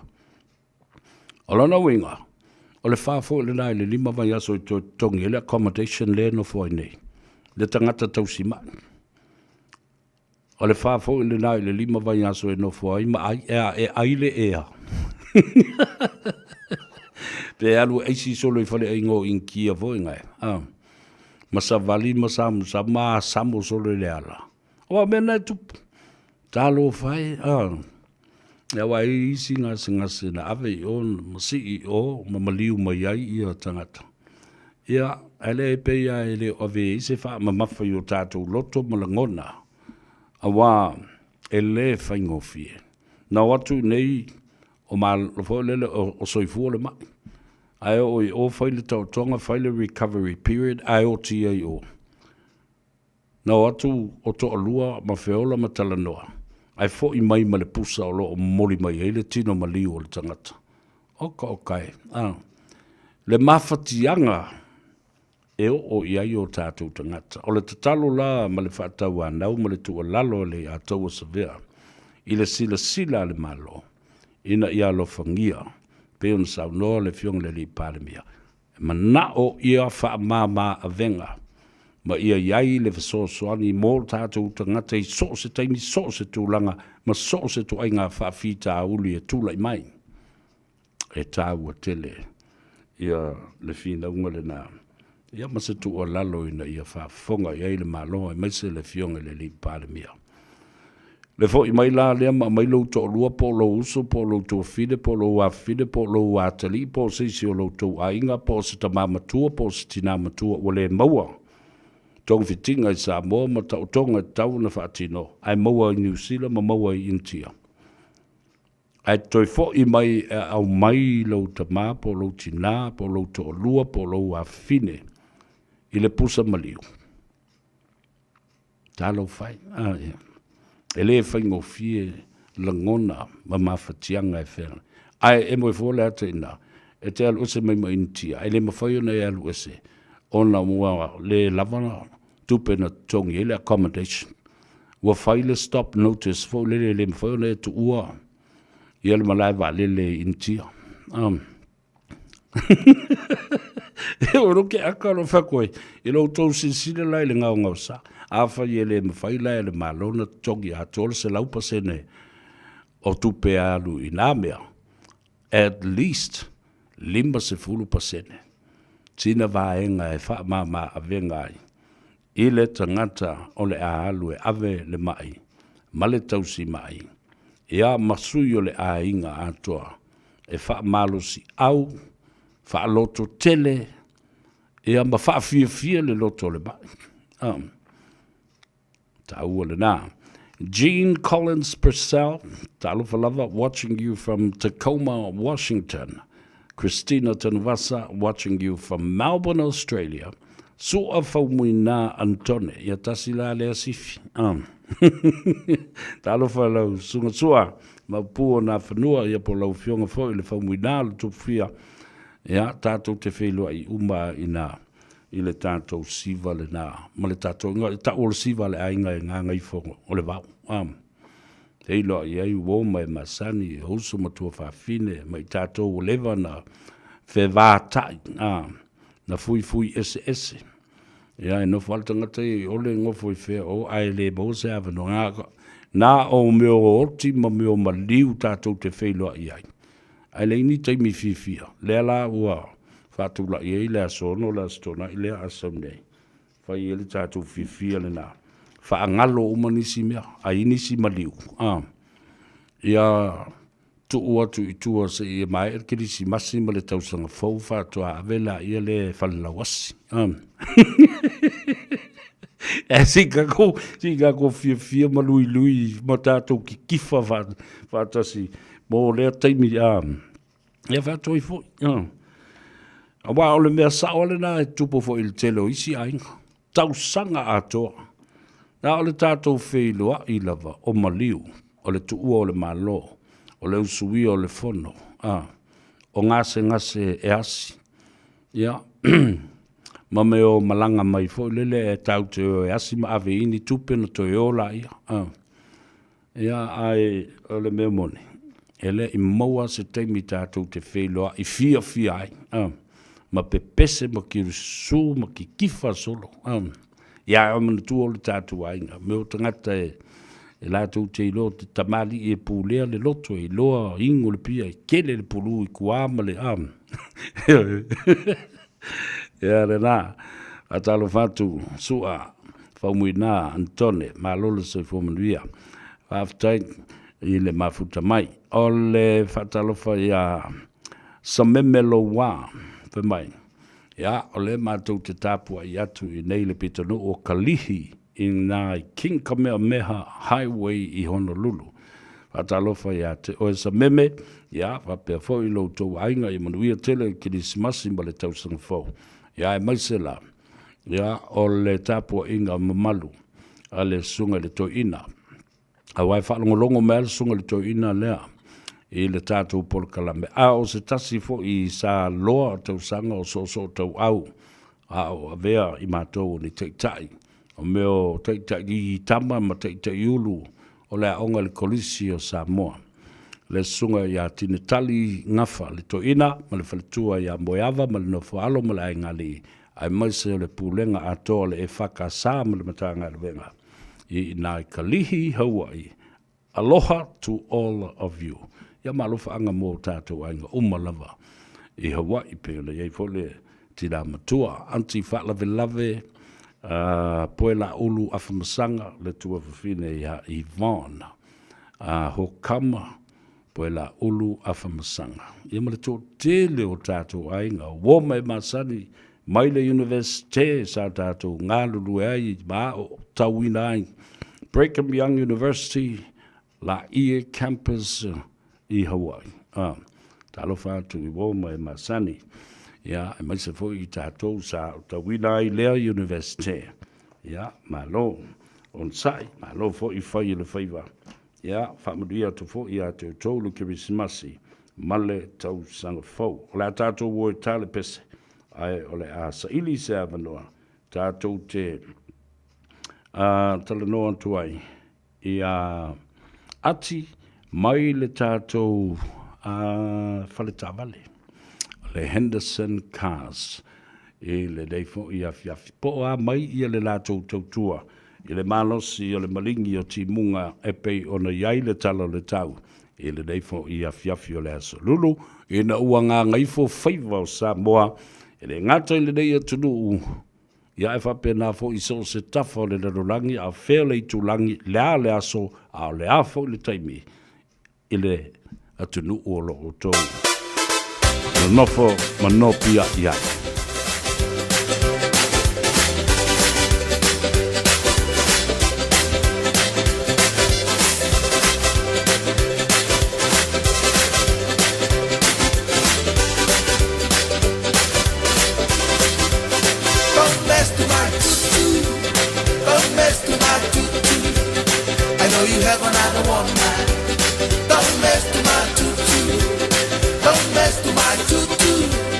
Don't mess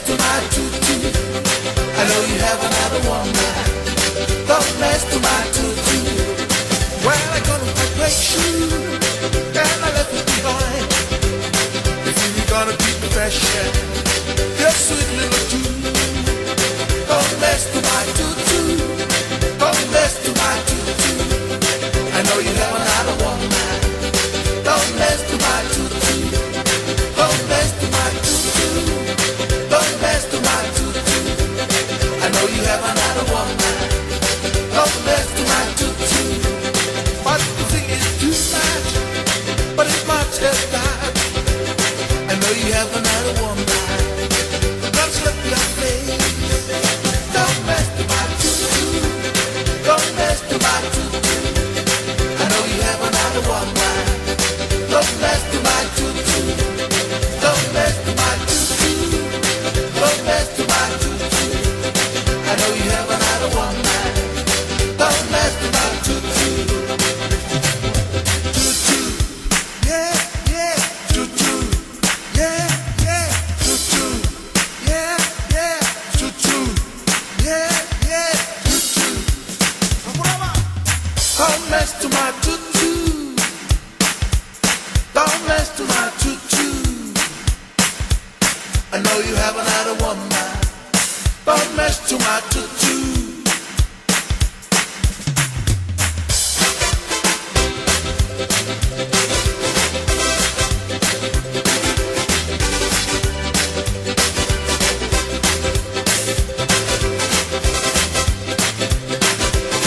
Don't mess to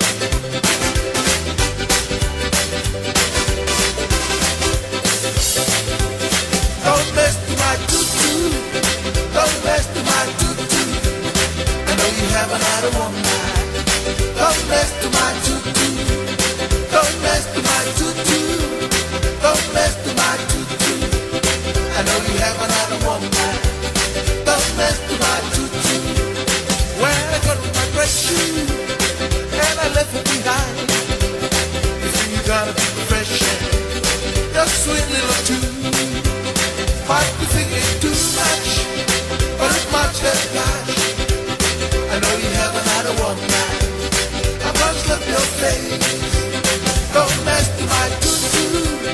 Don't mess to my tutu. I know you have another woman. Don't mess to my tutu. Don't mess to my tutu. Don't mess to my tutu. I know you have another woman. Don't mess to my tutu. Don't mess to my tutu. Ia le nā whawhiwhianga sui whiwhiloi o le manawa o ngā luenga ma le tu ua a onga ma le ngā Gagaifo Faiva o le atunu u le nei a solulu whai mai le pese le nā le silo matua ua whailanga ko inga don't mess with my tutu awale o loa you have another woman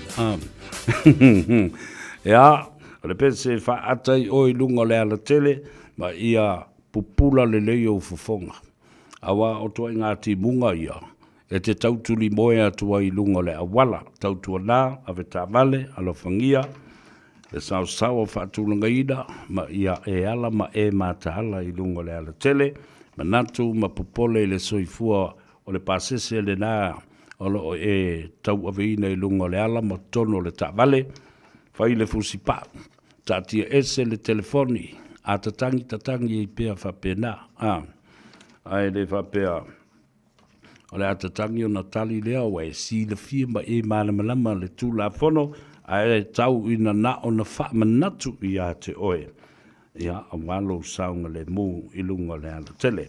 E le whasisilanga leo tau nu mai mō suli moni umala walo tina e suafa ia tau mai nu mau. Ia po mau fo i e pei o na masani ai mai lea fio anga o tanu ngā manono ia ma lea fio anga vai lima. E tai pe ia le mamalu o Samoa i upa ia le popo, ia mau mamalu sau o o, a wai whangatau pa ia le avea, ia mau mamalu e le mawhai o na to e sea. Ai whasinu tonu le nei, whasinu silanga e suli moni umalava. O e na tupunga masoifua mai i le tina, ia tau nu umai nu umau. Ia po tau mai nu umau, ia po mau fo i wasila fi ai. Le afio anga o taunu ngā manono mawailima. O le o i latou umalawalo papa au i e malala i so se tu o le larulangi. Ai mai se fo i o tō o whaafonga mai. O lo nofo malala i au ki lani i New Zealand nei. E pei ona iai le unga fono a le tātou ainga e lua le ua mawai atu. Ia, o le a whaia la leisia tātou fono tanga ma le talanoanga i le astona i a saudei a soono le nao se tema le itu la e lua i le au auli.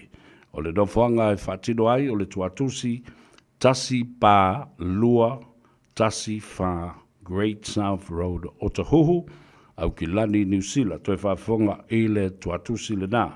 Tasi pa lua tasi wha Great South Road o Tahuhu au ki lani New Zealand.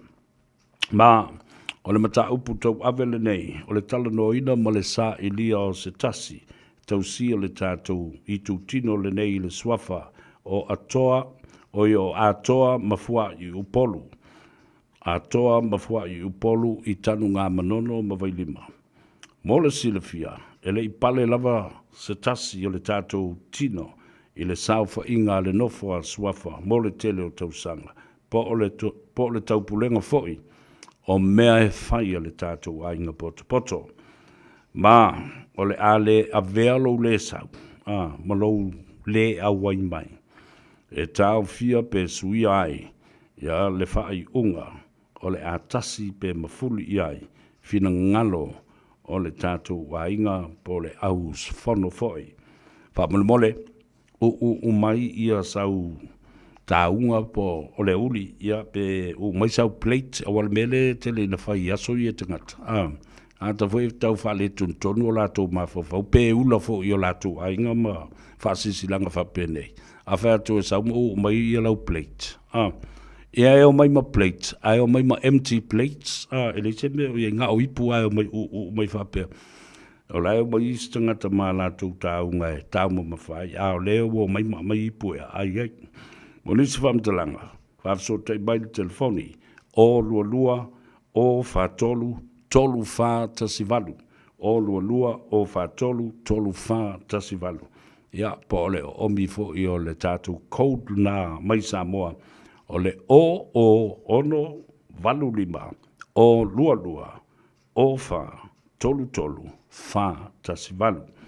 Whaftai o lo seidia le nei whasilanga, e mawha vatau o suli ia o mau fuatanga, fuatino alo yafi lilo maiava, o suli ia o pala ia li I wharani, o kuveve tua sa seve, o suli ia o mere sa seve.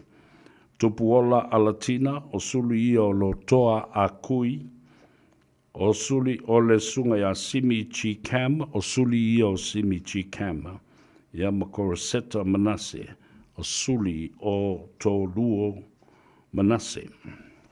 Ia nena, moe, lo utang ia mai, ia lea fo I whasilsilanga, o le maftanga, lea fo I ainga o lo tau sa ili se ngafa o le fale, ia a wale tausio le ainga I le afioanga o tanu ngā manono mawailima I le suafa a toa ma mafua I upolu.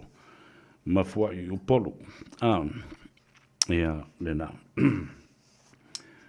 O le whanutanga tā ua leo te wawai atu nei I ai. Mole sila fia e le atunu. Whanutanga lea e tā ua tele langa leo ua I lalo fo I o le fionga le li pāne mia. Le matanga luenga fau lea ua whaingoina nei o le Samoa Export Authority. Po le pulenga lea Samoa. E whata oto ai ai inga mo o loa Samoa e au inatu I fafo o le pulenga lea. E tau o le Samoa Export Authority. Wa leva tele o na pangatia lo tātou atunu e maise le au Faiva toanga, o le au Faiva, o le au Failafu manu, whapea fo I le au ngaosi o loa I le tele o tausanga ina ua le o to iai se esetete tausi, po le Westec, I le taimi lea na whaatula I mai e siamani, mamana o mia ni whanua o le atunu. E a watu whai ei atina e le atunu. Ioi. Lea la ule o toi ai se estet tausi. Ai ua toi whaatu la I mai le Export Authority, le pulenga lea o loa a Samoa e au inatu I atunu I fafu. O le mea na pangati ai ia le atunu. Ai maise le au fai whaatoanga ma le au fai Faiva, le au fai lafu manu o le au ngausi o loa. E uma ona totoa la tau whaatoanga. A tinae le lau ele ele. A maia, ona o le sele sele. A uma le sele selenga. E ei me ave le maketi. E ei fo i me whaatau savali. E ei fo i me whaatau i au ta whaala. Ai oso le whai whaatoanga i le waalele. Totongi lo na pasese o na saula i le New Zealand pe alu i Australia pe alu fo i tuila manua. O lana me alu e whai. E alu e wawa ai po fea se maketi e mawhai o na awi nātu i ai ana fua o wha ele e langa. Whaatoanga. O le ia.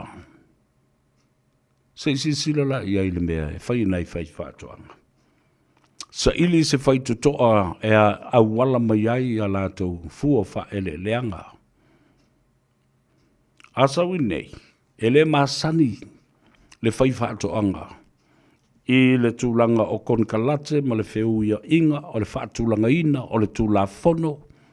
A o ai e alu e vai. Mai eilo talutanunga. O le tiute maramatafa ioi na a ofiso konsula e maise o le ua iai o lātou komisina o whewhaataua inga. A umalea, ona toi fōi lea o le whaiwhaatoanga ma le au Faiva, ai maise fōi le au ngosi a loa i Samoa. Wa tu loa wa tā pena mai ia containers mauta o tangatalo, o pusawhai, o le koko, o le popo, o ha uma mea uma o loa na ngausi. O le la soul container. Totongi le container. A o le teimi fo i le e utu o le container i Samoa. E le malmalama fo i le whaiwhaatoanga i tū la whono o le tūlanga o le ave ese mai oni o loa.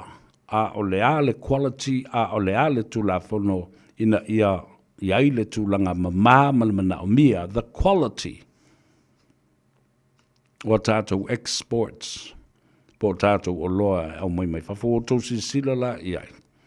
I le te le o le ese senga mana ngā luenga o lo o whaia le whai whātoanga, le whai Faiva, le whai lafu manu, le au ngaosi o loa. A le tā ua ma le nganga whaaftai ua whaatuina mai le Export Authority. Ina ia tanga ima sila le melea. Mai i la ufo i le nātu o lalo ma le whautuanga. Wa le o i lalo o le vainga le fionga le li pāle mia. Mai wa umana o whaasoa tuai. O le tele o le ngau ngau sā leo lo whengai ma tātou whai whaatuanga ma leo whai Faiva ma leo whai o loa. O leo mai ma mau le sa ili maketi. Ona toi atu fo i le, eo mai ala tau i ala tau tupe. Ona toi atu fo i le i Samoa, tā pena ma tutongi lava e la tau containers e au mai. O le whalawe lava. E whaai o le taunga tā o le au mai e le waa. Pe au mai fo i le waa lele. E taunu o mai i au kilani i New Zealand, po se waa i le loi Wellingtone, makala estete. Ua pala talo. Ua leo toi au ngā mo le whaatau i nātu mo le tau mawhitanga a tangata lautele. E o fo i Australia, o le mea le na, o le ale mea tupu ai i ia fo i Utah ma mea whapea. O loa e au ina mai mai Samoa, mo atu no i whafo. Pala, saati, tiai, le au ngā, le ai se tupe maua mai ai, le au ngā a tole malosi ma le teimi o le whaiwhatoanga. Teimi la lea, wata tau loa, ona tu lai, mamasi i lunga, le ngā yo inga le malo e tau na whai le mea lea. Ia whafsanga i pūlenga maululunga. Ia le malo i leisi malo. Tau ngā iai diplomatic systems and also relations, government to government, means tau whātoanga, komisina o whewhātau inga. Lale me tau na whai. Whātula ini centers Samoa Export Authority ile mo tele se la whai. Whātula i ma whātuina seisi fo I ofisa se warehouse ale Samoa Export Authority I upolu. E le toi tau o mai le au whai whātoanga ma le au whai Faiva ma le au ngausi o loa mai se la whai e ave a lātou containers e le waa ma o mai e fua lātou fua o whātoanga o talo o whai mo mea umana I upolu. O le tāu o le iai o le senta le nā ma se no fuanga au tū tonu iai ma tapu vai tasi iai mea ia. O le whātuina le nā o le senta I tonu se la whai. Nau o mai ala selenga ale au whai whātoanga ma le au ngausi o loa ma le au whai Faiva whapea fo I le au whai lafu manu. Ta fasi a lātou povi, manu papalangi a ano man fasi o anelo I nā. I le ofisa tūtonu o le Samoa Export Authority I le motele se la whai le toi tau o mai uponu fua I nā matotongi ai o tau I nā. Cash atua le tupepe walusa o le tiaki po o le tau ngā tupe I tono la tau account. Ai toi foi ma le file mū. Ma le nganga whaafetai. Ma le nganga fia le au whai whātoanga ma le au ngaosi o loa. Toi foi sa o lava I lātou whātoanga. Ma lātou wātinai. Ma lo mausina vai taimi. Toi polili le ato lea o le ele ma lātou whātoanga. Silsila le sefe le taimi. Sefe le tupe le whewai. O nai o tātou tangata. Ai o tau nuu mai I e le Samoa Export Authority sa la whai whape nā fo I uporu I tō mua. O whai fo le center tele tapu vai tasi ai ma lau mai I ai ia le tele o fua o whaele leanga. Ale au whai whātoanga ma le au ngausi o loa I te tonu o uporu. Fua lato whai whātoanga ma fua o whaele leanga ma lato o loa to tongi atu I nā foi ia le pata foi I mata autu le whanga ma Gagaifo o le vau. Foi sa le umua, foi tua I le anoa maa, le atu whale alidi, le atu a le pata I tāmatangi. Foi so la ua la tau ia ma le anoa maa. A le ala lesi ngā yo inga ma lesi tūlanga tau na whaina. E tō tele tangata le amaua I ngā luenga. Tō tele I la tau le amaua I ngā luenga. Aisea. Awao le a ta tau o na fausia ni warehouse te tele. E mana o mia tangata lātou te o mai e soti po le ale te leo le talo o le ale te leo le whai o le ale tu ainga quality o loe fia se lau leo le a mai tonu. Na o mia le manpower ma tangata whai ngā ruenga pe a la o toe tatala le iasaki me le vairima. Each and every one will find a job. Alele o si I leono tā la. Le totongi. Mole minimum wage. Te wawai lei. E o mai le teimi e le mwhai una toi mai o tātou tangata e o e whai ngā luenga I whawhoi ngā luenga whawhoi teimi aisea. A lea mana o mia ni tangata. Awa o le titilo anga I le toru afe I le wha afe tangata e ngā lulue.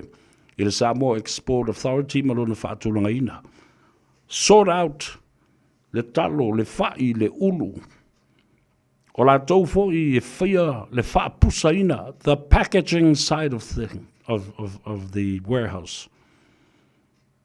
Awa o le a iai fo I fulisa te tele e teu iai ina ia umi mao ngā. E ta tau o na whai ni a o a onga whaapitoa. O I fiti a o mai ai. O mai I New Zealand o tuai nis tangata, ma otu is tangata o le manpower ma le au whai ngā luenga. I te tonu o le atunu. Ina I loa whaatino ngā luenga nei. O le a matua I tele le ngā luenga. O le a laola le isi tiu te a diplomats po tangata whai ngā luenga le malo. O sui o le malo. O la tau le nao la whaafsota ia loa ma o e sa ili maketi. E malanga mai i nei pe o iai fo i nisi tangata i nei e i o lātou ta mai. E ma whai ona sa ili maketi ma so tai i le vā lea whātai tai o le malo i leisi malo. E o mai le au whai whātoanga. E maula lo lava. Lo lātou mālama lama i anga waa e whiutanga i ai le tūla whono matangata i e. E wa ia mea le malo New Zealand, Australia, maisi atunu o le langi e o lava i le Pasifika. Le ala la le nā, e tā ua i tele. Le whontanga lea na whai nei. Lea na a whio mai le whionga le Minister. Pacific Trading, le whono na whai e Solomona le nei vai aso. O le vaenga lea ta o le Paper Plus. Po o whianga inga. O fe whaata wa inga. A se sila fo la nei iai. E o mai nisi anga i New Zealand. Pe e fo i se ofisa i New Zealand. Le ofisa o le konsula le na ua iai tuile mamanua. O le tele i o le mana onga o manua. I le mea ano. O le tato wia. Ia la fo i tele le iai o. Ai o le a ano le manufasi. O le a ano le moa. Male fua moa. O le a ano le manufasi. Wa tau musu tuila au mai ia latou. Latou ma moe ma povi. Ma moa mai Amerika le malo tele. Aisea, tau ngata. A o le vā leo i tātou. O le matua mana o mbia lava. E tutuila ma manua. Leo lo wha malo sia nei. I whea ngainga ia ua osi nei le vā o Samoa e lua. O lea. Ia a toa Samoa. O whea ngainga i le vā o le malo ma le malo. O le sotanga whale a inga pe au ina whafola le whala. Mai le malai tele se ia pa ia fili ma puletu. Ese le tā ua o le nāmea. Whai titi ai le taimi whai titi ai tupe whaalu e leo whai whaato anga. Ma le au whai lafu manu, ma le au ngaosi o loa. Ia lava le lātou taimi e le tau o mai i whafo. To tongi o ave iei fua whaatoanga toi fo i a lātou watinae. In no time. With so much money in their pockets. O mawole tupe. Ai whai i masina uma. Masina uma. Wai le whape o atu loa to tō whaasolo atole se fulu wafe tia pula le taimi e tasi. E te tau ona to tō vā i a to anga e fua le taimi e whawhai e lesi to anga.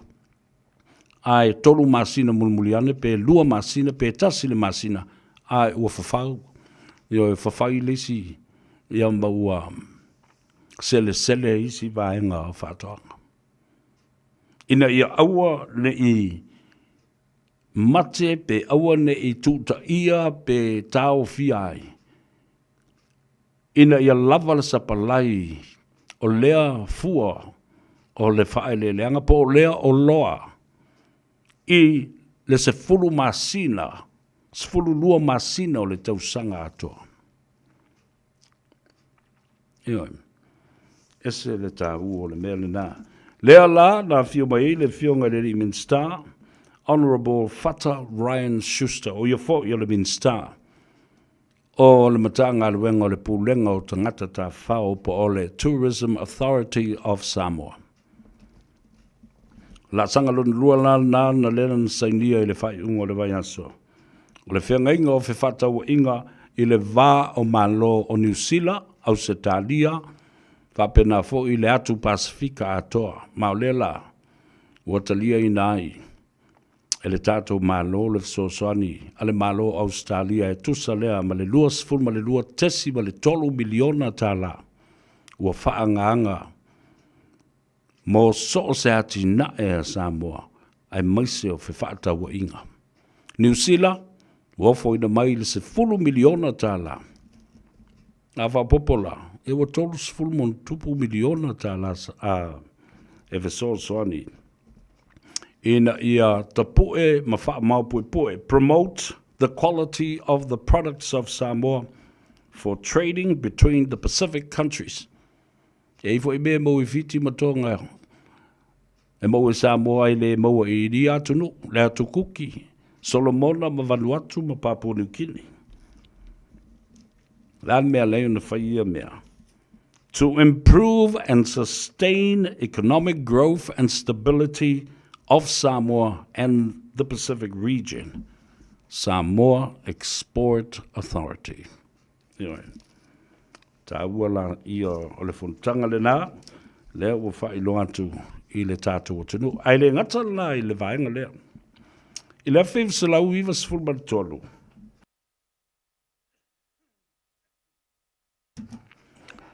Sa o a fiai ina ua wala aulia, e veso sori atu i le komisino fe whaataua inga sa iei le nawa i tau, o le fionga i avatu i tui a Pete Meredith, lea fo ua toi toa fia mai le teimi o le fast.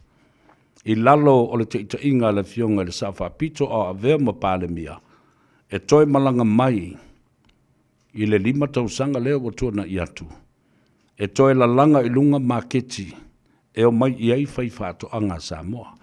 Ai i le vai tau lalena, o le polo kalame sa whaanga solo, ina ia whaao Sofia, ma ia whaatupula ia le mana onga o Samoa, whaatau o loa e ngaosi mai Samoa. To buy Samoan manufactured goods and manufactured products. Lana me whaile mele nā. La matua le vai tau la a o iai ina ua whaato a whaavai lava le leiti o le Pasifika. La whiw sa lau iwa sifulma le tolu. Le siu whonga o tangata tu motu o le Pasifika le o ta ua nei o le The Voice of the Pacific Radio 531 PI. Le 5 tolu tasi PI. Mātou iai i nāma le whiunga i le ripule o le leiti o Samoa le sunga le whawhengainga ia Pastor Louis Bonifacio. E amanisi e manatua e le tunu Salah Newsham. E a whapena fo i ia le tofa ia Pili Tango. I mana le tōtele le vanisi fo i o aluma tama whanau Samoa na muri atu. Ia a ua mato o ese mai. O le mela na whai le vai tau le nā. E tusa lava pē tau ngatālanga e tau nuu mai le talo o Samoa mana na whai. E matua māua lunga tele le quality pa ole tofo le lei. E ua le lei le a ano mawhelesi le a ano a le a tātou mea mata e au mai Samoa. O le ala foi la na sa lai o na tau ngata pele kilo o le talo o Samoa ma lana whai. O ana mea mata e au mai le atunu, mai le Pasifika ma Samoa. E alai la o na tau ngata, a sila i e le nawa i tau. Ia, o le talo o Tonga. O le talo o Tonga pe fata lai iwa le kilo. Ia le tātou talo nei. Iwa tolu. Toi titi a fast full tau sanga wa tuna yatu.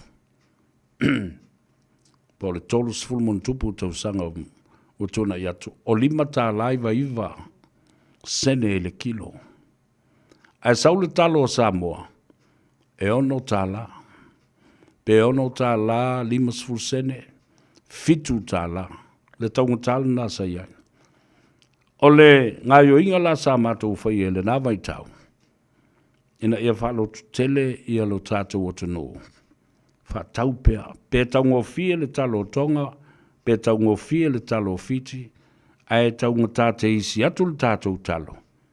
Ina ia whatau pea le talo o Samoa, male nau ta inga ia o tau tū ma tilo, ma sila, ma whatustusa. Pe na whawhewhea na o mai le talo lea ma le olo lea Samoa i New Zealand nei. It is blood and sweat. Toi no fola ia lea ma toi te tailo ma fau i tua. I le afu ma le toto lilingi. O le ngalue ma le savali i lalo. Wa mawhiwhia ai ia pa o vai. Le tau au, wa le tutusa tau au, o le whai whaatoanga a wafo i e tau tasi le tū le le amo. Masiona ie. O le ie ale tasi e sulu i aso umai ono le vai aso whato asui ale ie le sa e alua i le lotu. Ma fau i ai le tae au i le ala usu e le ai. E alu malana fangu ua umana palu le ava Samoa po se fangu vai o na utu le i ai. Ai sea, e inu i tua i le talaloa. E wha maa ai le pa ma le malolosi o ave o le la i le patua ma le ulu. A wafo i e le ola ni paipa i tua. A laki se talaloa i ei se vai tafe lata ane. E asu mai ai le vai.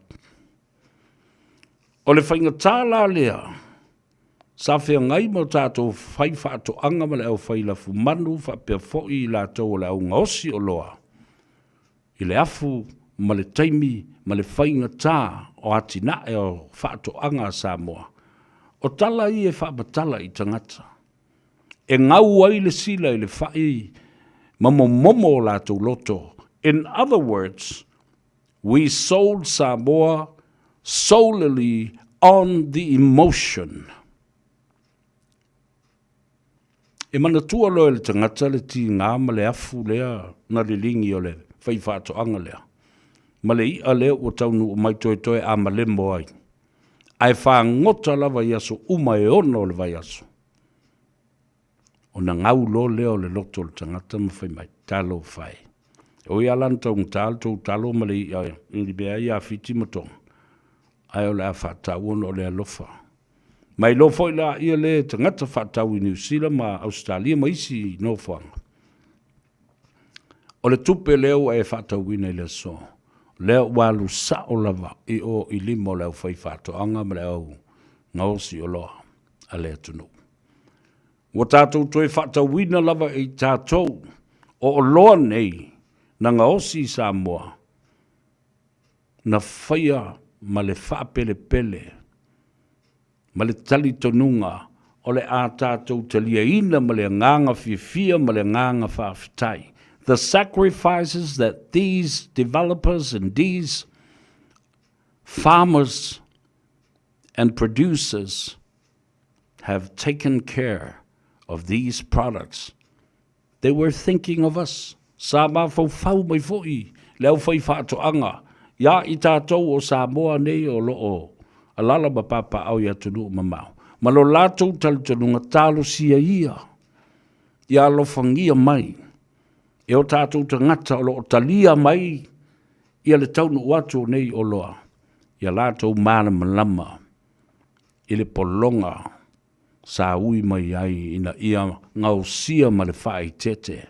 Ma le wha pele pele nei o loa. Mo i tātou. I atu nu ui whafu. Tā ua le nā. O le toe sila i le mata upo a tina e ma whaatoanga. Ina e ma whai o na whaatu mawina. Trading of products between Pacific countries to improve and sustain economic growth and stability of Samoa and throughout the Pacific region. Ina ia whaatu mawina ma wha malosia. Lele lei o le tamau a inga o Samoa. Lea wa tātou si i mai i nei. I le mawalunga o le tūlanga ua iai ia Samoa i lona tamau a inga. I le asonga fuana se i mawai atu nei. Le fua la lea. Lea o sau noa ia le fionga i le li i pāremia. E matautia le mataupu lea na sau noa ia i le fionga le li i pāremia. Fai mai le fionga le li i pāremia. Ua mai a le lātou whodutanga o le komiti whaafoe lea whatoa o whaalongo le iai. O le komiti whaafoe lea e ta o le CDC. O i lātou nei lātou te whaamao popoina. Tupe alo lofa mai ei pa anga Samoa maisi atu nu u CEO o lava i whale tupe te tele o laulangi World Bank. Asian Pacific, ia po o le Asian Development Bank, le fale tupe o atina e o Asia. IMF, International Monetary Fund, Amerika, New Zealand, Australia, le atu Europa ma le atu Asia. Ia lato mea alofa. O lo ta oto I tonu, o le teu ngā tupe Samoa I le taimile nei. Le silia I le tasi ma le 5 biliona tā la. O tō wawa ai I mea tā alo I Samoa. Le o tau sao mai lava le fionga le li bāna mio. Right now, in Samoa, le whaputu ngā tupe a Samoa o lo iai, ese mai le paketi a Samoa fo I le. Le na whaine I le tala whaatau le tupe mo le si walu masina whaato au o I loa. I le tala whaatau o le 2.5 I le 2.ono, le 5 tausanga. Ese mai le tasi ma le 5 biliona le nai ta oto ina. Le fwe tatia le si tasi ma le 8 biliona e lata I le se lau miliona. O I tasi ma le 8 miliona. O lo totoi o le poloketi foi lea. O le tasi le miliona ta la e te tau na wha uma I te tonu o le 8 masina lea. Al sauronga al palemia. O lea ua maua mai le wha manuianga. E lea ngātai whale tupe te tele o le lalolangi. Ai wha pēnā I isi atunu. Donors and budget supporters of Samoa. Ese mai a la I tupe a watu e whai ei le tala whaanganga, tala au tū, tala whaatau, ma tupe whao popo o le tala o le tupe a Samoa. Ese mai lai whaamrianga nei. Lea la o ta oto ai le pūle, le tasi tesi ma le 5 biliona, e le tasi tesi ma le 5 miliona. Amazing. A lea le mele tupu mai nei. Mana tua o Gransia. O tupe wha mea lofa mai, e le to e to tōngia, e leo ni ai tā lafu. A lona wha lawe lawe. These grants are sent to us with specific criterias and mana onga whapitoa. With strings attached, o le winga le upulina. E au mai wha me alofa mai le tupe as a grant e le tōngi atua, ai au mai e ma whaatonunga I tua o aia inga, I le wha vaya ina, I le wha o ngā ina o le tupe le aua mai. Le ala le nao le na toa I nei mea. Ati na e le atunu. Ona, o le tele o poloketi. Lea lava ele I whaatinoina poloketi. Tāwhi o fi mai le tele o le whaalawe lawe na mafua mai. Ile mata upu lea o le ngase o malo ma le whemau wai ma le mautonu o le atunu. Lea la ua toi fili ai loro komiti. E o mai si tātou tala noa. Stasi o whawhita uri lentu lai mai o le laki au tupe le toi tongia. Le awala lea o le crossroad mai o Iapia. Se ia e mai I lunga o tanu ngā manono ma tiawi se I whaifo I le lo. Isi umu. E nā o le 4 kilomita na whai. E wawa ai. Ai sili atu le sfulu ma le 4 miliona na alu ai le whainga. O le 4 kilomita lena. Polo se full kilomita fo. How could that be? Mea ilo ila I le mele pi o tangata. Nā tau te whaatino ina ngā ruenga nei. O ai la le pocket ina le si vaenga o le tupelea. Ai le umi foi na whai. Ai toi le anga foi. Ai toi whtangisi mai foi. E se tupe toi whai ele awala lea. A tau le 4 kilomita po le 10 kilomita ele o se mea mamau. Ai o vatu 10 miliona ta la na whai e. po le 4 kilomita fo. La na wa mai ai ia tupe nei with a specific criteria with strings attached of how that money could be utilized and used. Nela whaftai I le whionga le li paramia. Lea ua ae se tofa. Filita nganga le komiti o mai tātou talanoa. Whaavasenga mai polo keti e te tau o na whai ma whaamatu uloa tupe. I le tenders board lātou te whaatinoina, ne whaatalanoina. O peti petinga a ia company ma ia company. E o mai e whaatino le mea. Al whalawelawe. E o mai foi e tātou company. Whai mai e tangata ina mai I tupe. Wa wawai atu. I le talo sanga ma peti petinga o mai o tala patino e winga company nei. E le lava lo lātou wanga waa ma lo lātou to mai e wha. Tino ai se ngā luenga masapolo keti. Lua.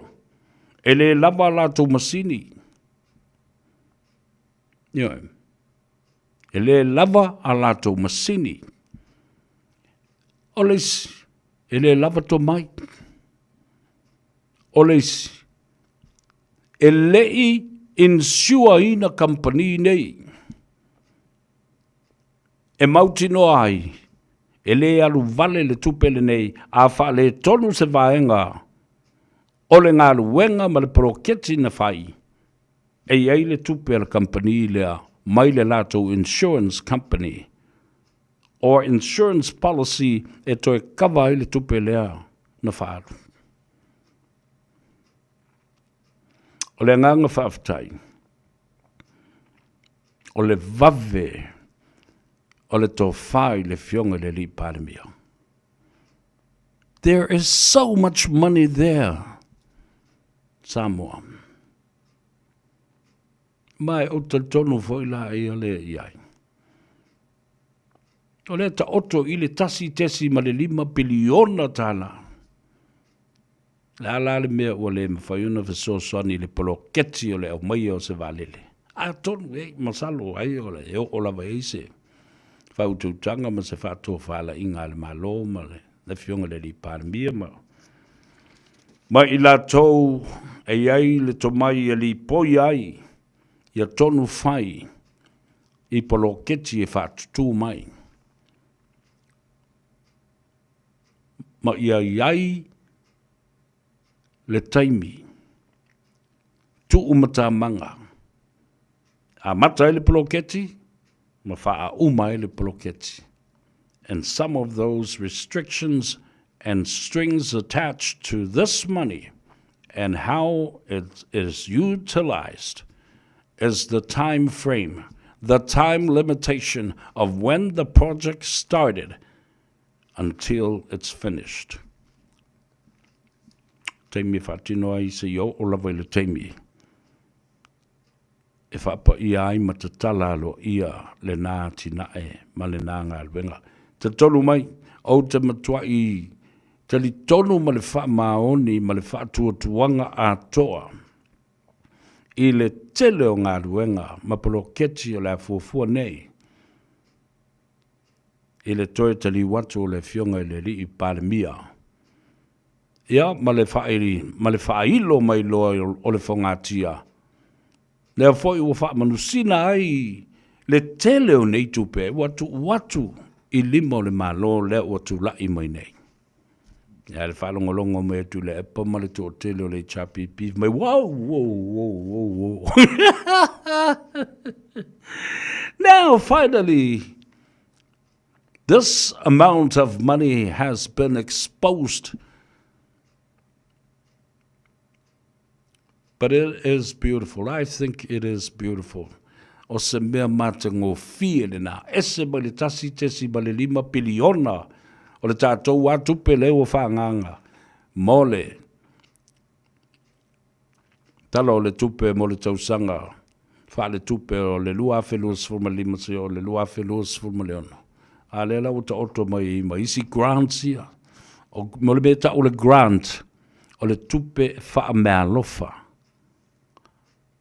E ese mai o le tupe o le loan, o le tupe nono, o le aita lafu, e te tau na tātou toi to tongi le tupe lea, i le teimi wa umano si ele whenga e a matai o na toi tongi lea aita lafu. Lea lau sau e fwoi maletala. Samoa, mai atu nu uia mawhale tupe tele ia. Pau ale nā le lape.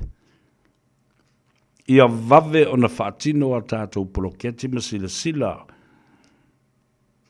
I le time frame, ma le time limitation, o le tuu mata manga o taimi e te tau na whaongai le tupe le nei. Awa, a o atu le taimi,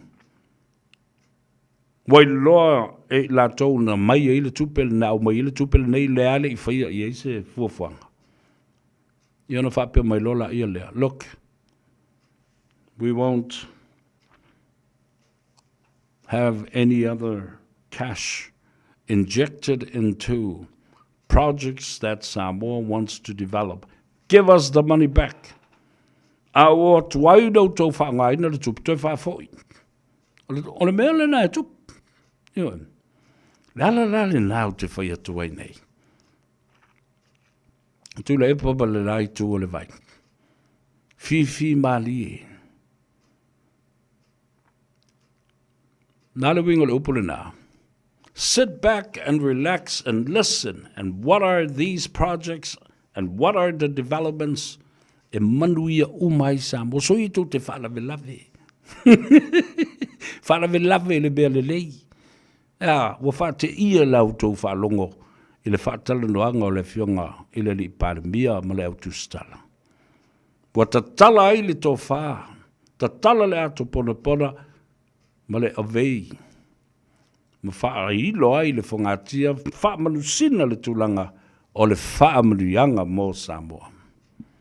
Ia ola ia le o me mawhau ni poloketi e te tau na leimo nuu mawhio anga mai tū malo. Ese ma le tātou poloketi le nalo e o le afu. Toi wha au atu wai le 2 miliona tala. Amazing. Talo whatu, ya churchy, Guilty Works or Quality Works, positively understanding brother, also excellence performance. And the talo whatu, ya te mane, malo soifua, te mane, whaftaile mafuto, mai tufal tātou porkalame, and leave a comment. So le mulu talo whalava, malo soifua manuia, ya, whapea fōi, tasia le sunga ya Malia Lata, talo whalava, watching you from Tacoma, Evergreen State, Washington State, manuia tele le fiafi, ya, whapena fōi silangona, o Parabardani, Wai talo whasavea malo, o le mātou te matamata atu Yucca Valley i California.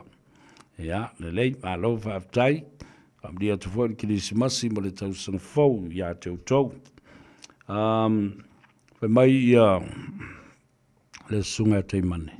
Ja, malo so i fua lavi, talo whalava, insurance company e sao le le ia. E le mawhaina se le mele nā wal, mele nā lef sitting ia. Mai, tasi fwoi lea vaenga tā ua tele. So se company la vai Samoa. E te tau ona iai ia se lato insurance coverage or insurance policy. E mawhai ai. Ia on a iai se whale tonu o se ngaluenga po se poloketi. E mawhai o na sosani le insurance coverage a le nā company. E a fo i e tutongi ai ni whale tonu o mea u whale ina. O le ngā ruenga po le polo kiti lea na wha na ofo i nātu i tau whonga. A le o le nā fwoi. Ia i ale vaenga o le tūla whono, i tūla whono tau tupe o mea neo kon kalate. Ma tau o whonga. E tau fia ai se vaenga o le tupe o na ngā ruenga le whatino. Se ia mai a le lei pe mai a on time. e tusa ma le taimi whaatapula ana whaatino ai pe iai fo ini lape o le ngāruenga ele I uma o na whaatino, mani mea na whaaleanga ina a o whaauau le ngāruenga ma le atina. O le tupe lalena, le ana tā ofi e le malo, wha moe ai e le mwhai ona, tu inatu, I le company lea ua whaatino ina le ngāruenga. Tātou o I le pese lea, vavai I e fo I mai, tāua lunga le tātou porkalame o le whiawhilei.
Ya le na whawhiwhianga mai le tamaititi o le uomoni a te hau ia sile walesi mai le whionga sai pipi.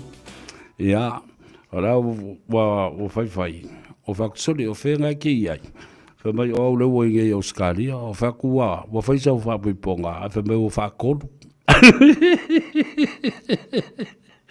Sive, ia arofa tele mo oe, ia mau whapiponga e tolu.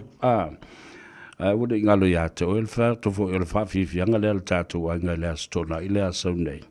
Nganga i fo le vau a toa mamata utu a toa sa whaatoa o le mele tātou te vai lea stona i nei lea sono. O le masina le nei. O te sema i le Paradise Nightclub i Otara. Tātou whilo i le tātou malai i nā. Tāle iwa te tala i le whai tutoa. Nā le se furu tāla si kako uewa kasi fo i tātou i o tele oki ma maliu. O le nei tau sanga atoa ai tātou te le whilo i kako whilo i aso ngā le whekangisi ai. Whilo i ai o tātou a inga uma. Sua le whaungui nā. Ia, ma le tua tele. Awai, o matautu atoa ma sa whatoa ma le. Ia, le nā. Astro le nei tātou whilo i ai.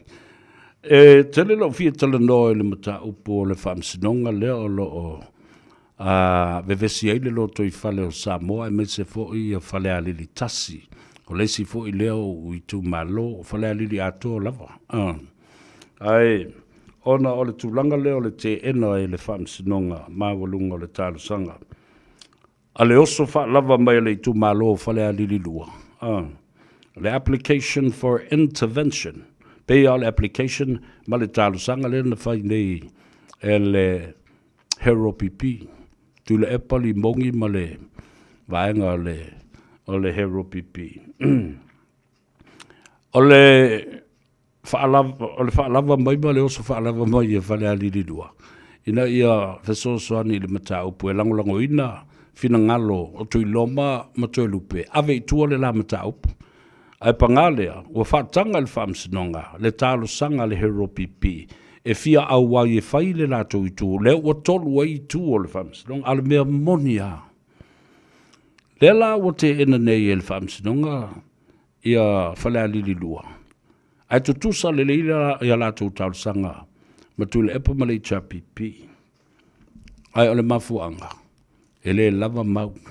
Whapea ua vevesi ai le tu malo. Ala mea sa o lai vevesi le tu malo.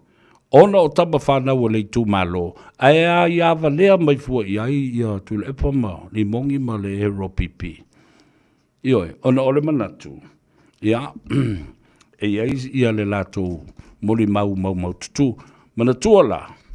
O le whaalango lango i lunga. O le tala noanga na pue. E le tō wha ia namulo ulu.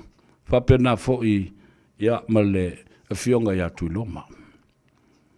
Le la au te whaalongo atu whape ua uma o na tā ia le audio recordings lea ma whaalongo longo i ai le whaamsidonga ma le fionga le whaamsino. O to ai ngā mea whapea e lunga o le whaamsinonga lea ia te tau lātou te talia i nai ia ni talanoanga whape nei i le telefoni ua pue in tangata ia ni leo. Pele talia ina fo le winga le tala le nai le whaperitania. The courts has the discretion to accept or have this piece of evidence admissible as piece of evidence in this court case. E mawhaila o na iai lea ia te tau ma le malusi anga i le whaamsinonga mawalunga talia i nai ia se mori mau whapea, pe ole te ena foi, e le whaangaina pe a whai. E loa e le whamsinonga, na soli tu la fono le awala, na lai o na po e le talanoanga, nei a o le talanoanga i le vā o uso. A gentleman's conversation. The trust was there. Le whaatua tuanga sa iai.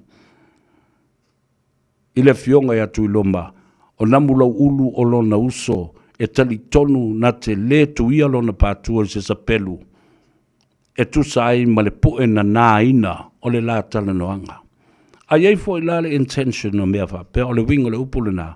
E iei mafu anga. Nā lai ona tapu e mea ia whapea. Le mafu fau ina ia whaailoa I se teimua mua lela o le whamisinonga. Lewa a mai iluma, o se mea mata ngā maleanga tele. O le leai o se whaatuatuanga na whaia I le vāo ni uso se lua. A leo o tui e lesi le pātua o leisi. Lea lai tala loa I le mea le tolu sifulu wafi ai le o le se lau wafi. Ai se I tātou mata I tui na pēr le aso tai au ma le tūlanga le au o iai tau lumanga ma le whaasolonga o le sue ina o le mata upule nei. Ia, anu whamai le tua vai lua tusa su tātou manuia. Le a tele ni stala I le aso tai au. Ia, e winga I meolo tupu I Samoa a o mea na o tala na o le nei aso. I o tātou tangata ma mea na tutupu ai. Those are the stories about our people today. We'll see you tomorrow. Mangalo se leo le o nei, tātou whilua I le aso tai au. Lo fatele mo oe. Ia, pia whai o le o e lunga le ala tele. Ia, whape na whai o na alofa tuai mo le uso ia sua whamuina Antone. Ia, whape whai le whalitua mo le no whaalo. Ia, ai maise, o le mafutanga le tātou ainga. Sa sua, sa whamuina. Ia, ma le tātou whamoe moe. I le aso na I asau nei. Tu au tau le tasi o pese ale I atau se vea. Le usoe sa wia na ua pau o se mea ua o maua. Lau tau au lea e te whaalango I ai. Ria tele lea tunu ule nei a whiawhila I tai au soifua ma ia manuia.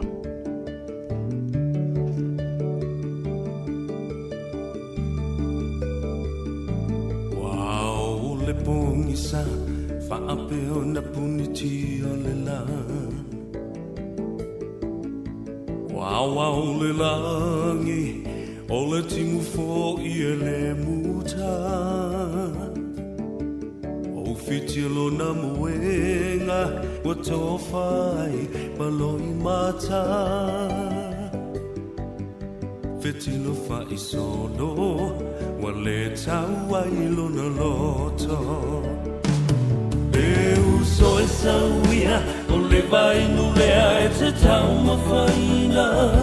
Papu mai le pauno, le fa'amalea wa elaina, ia fa'amalieina, pau se mea wa o mawaina.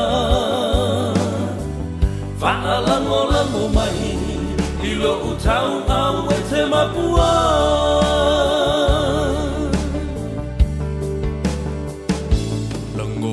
Le fia ai se fulu se nese I whaalavai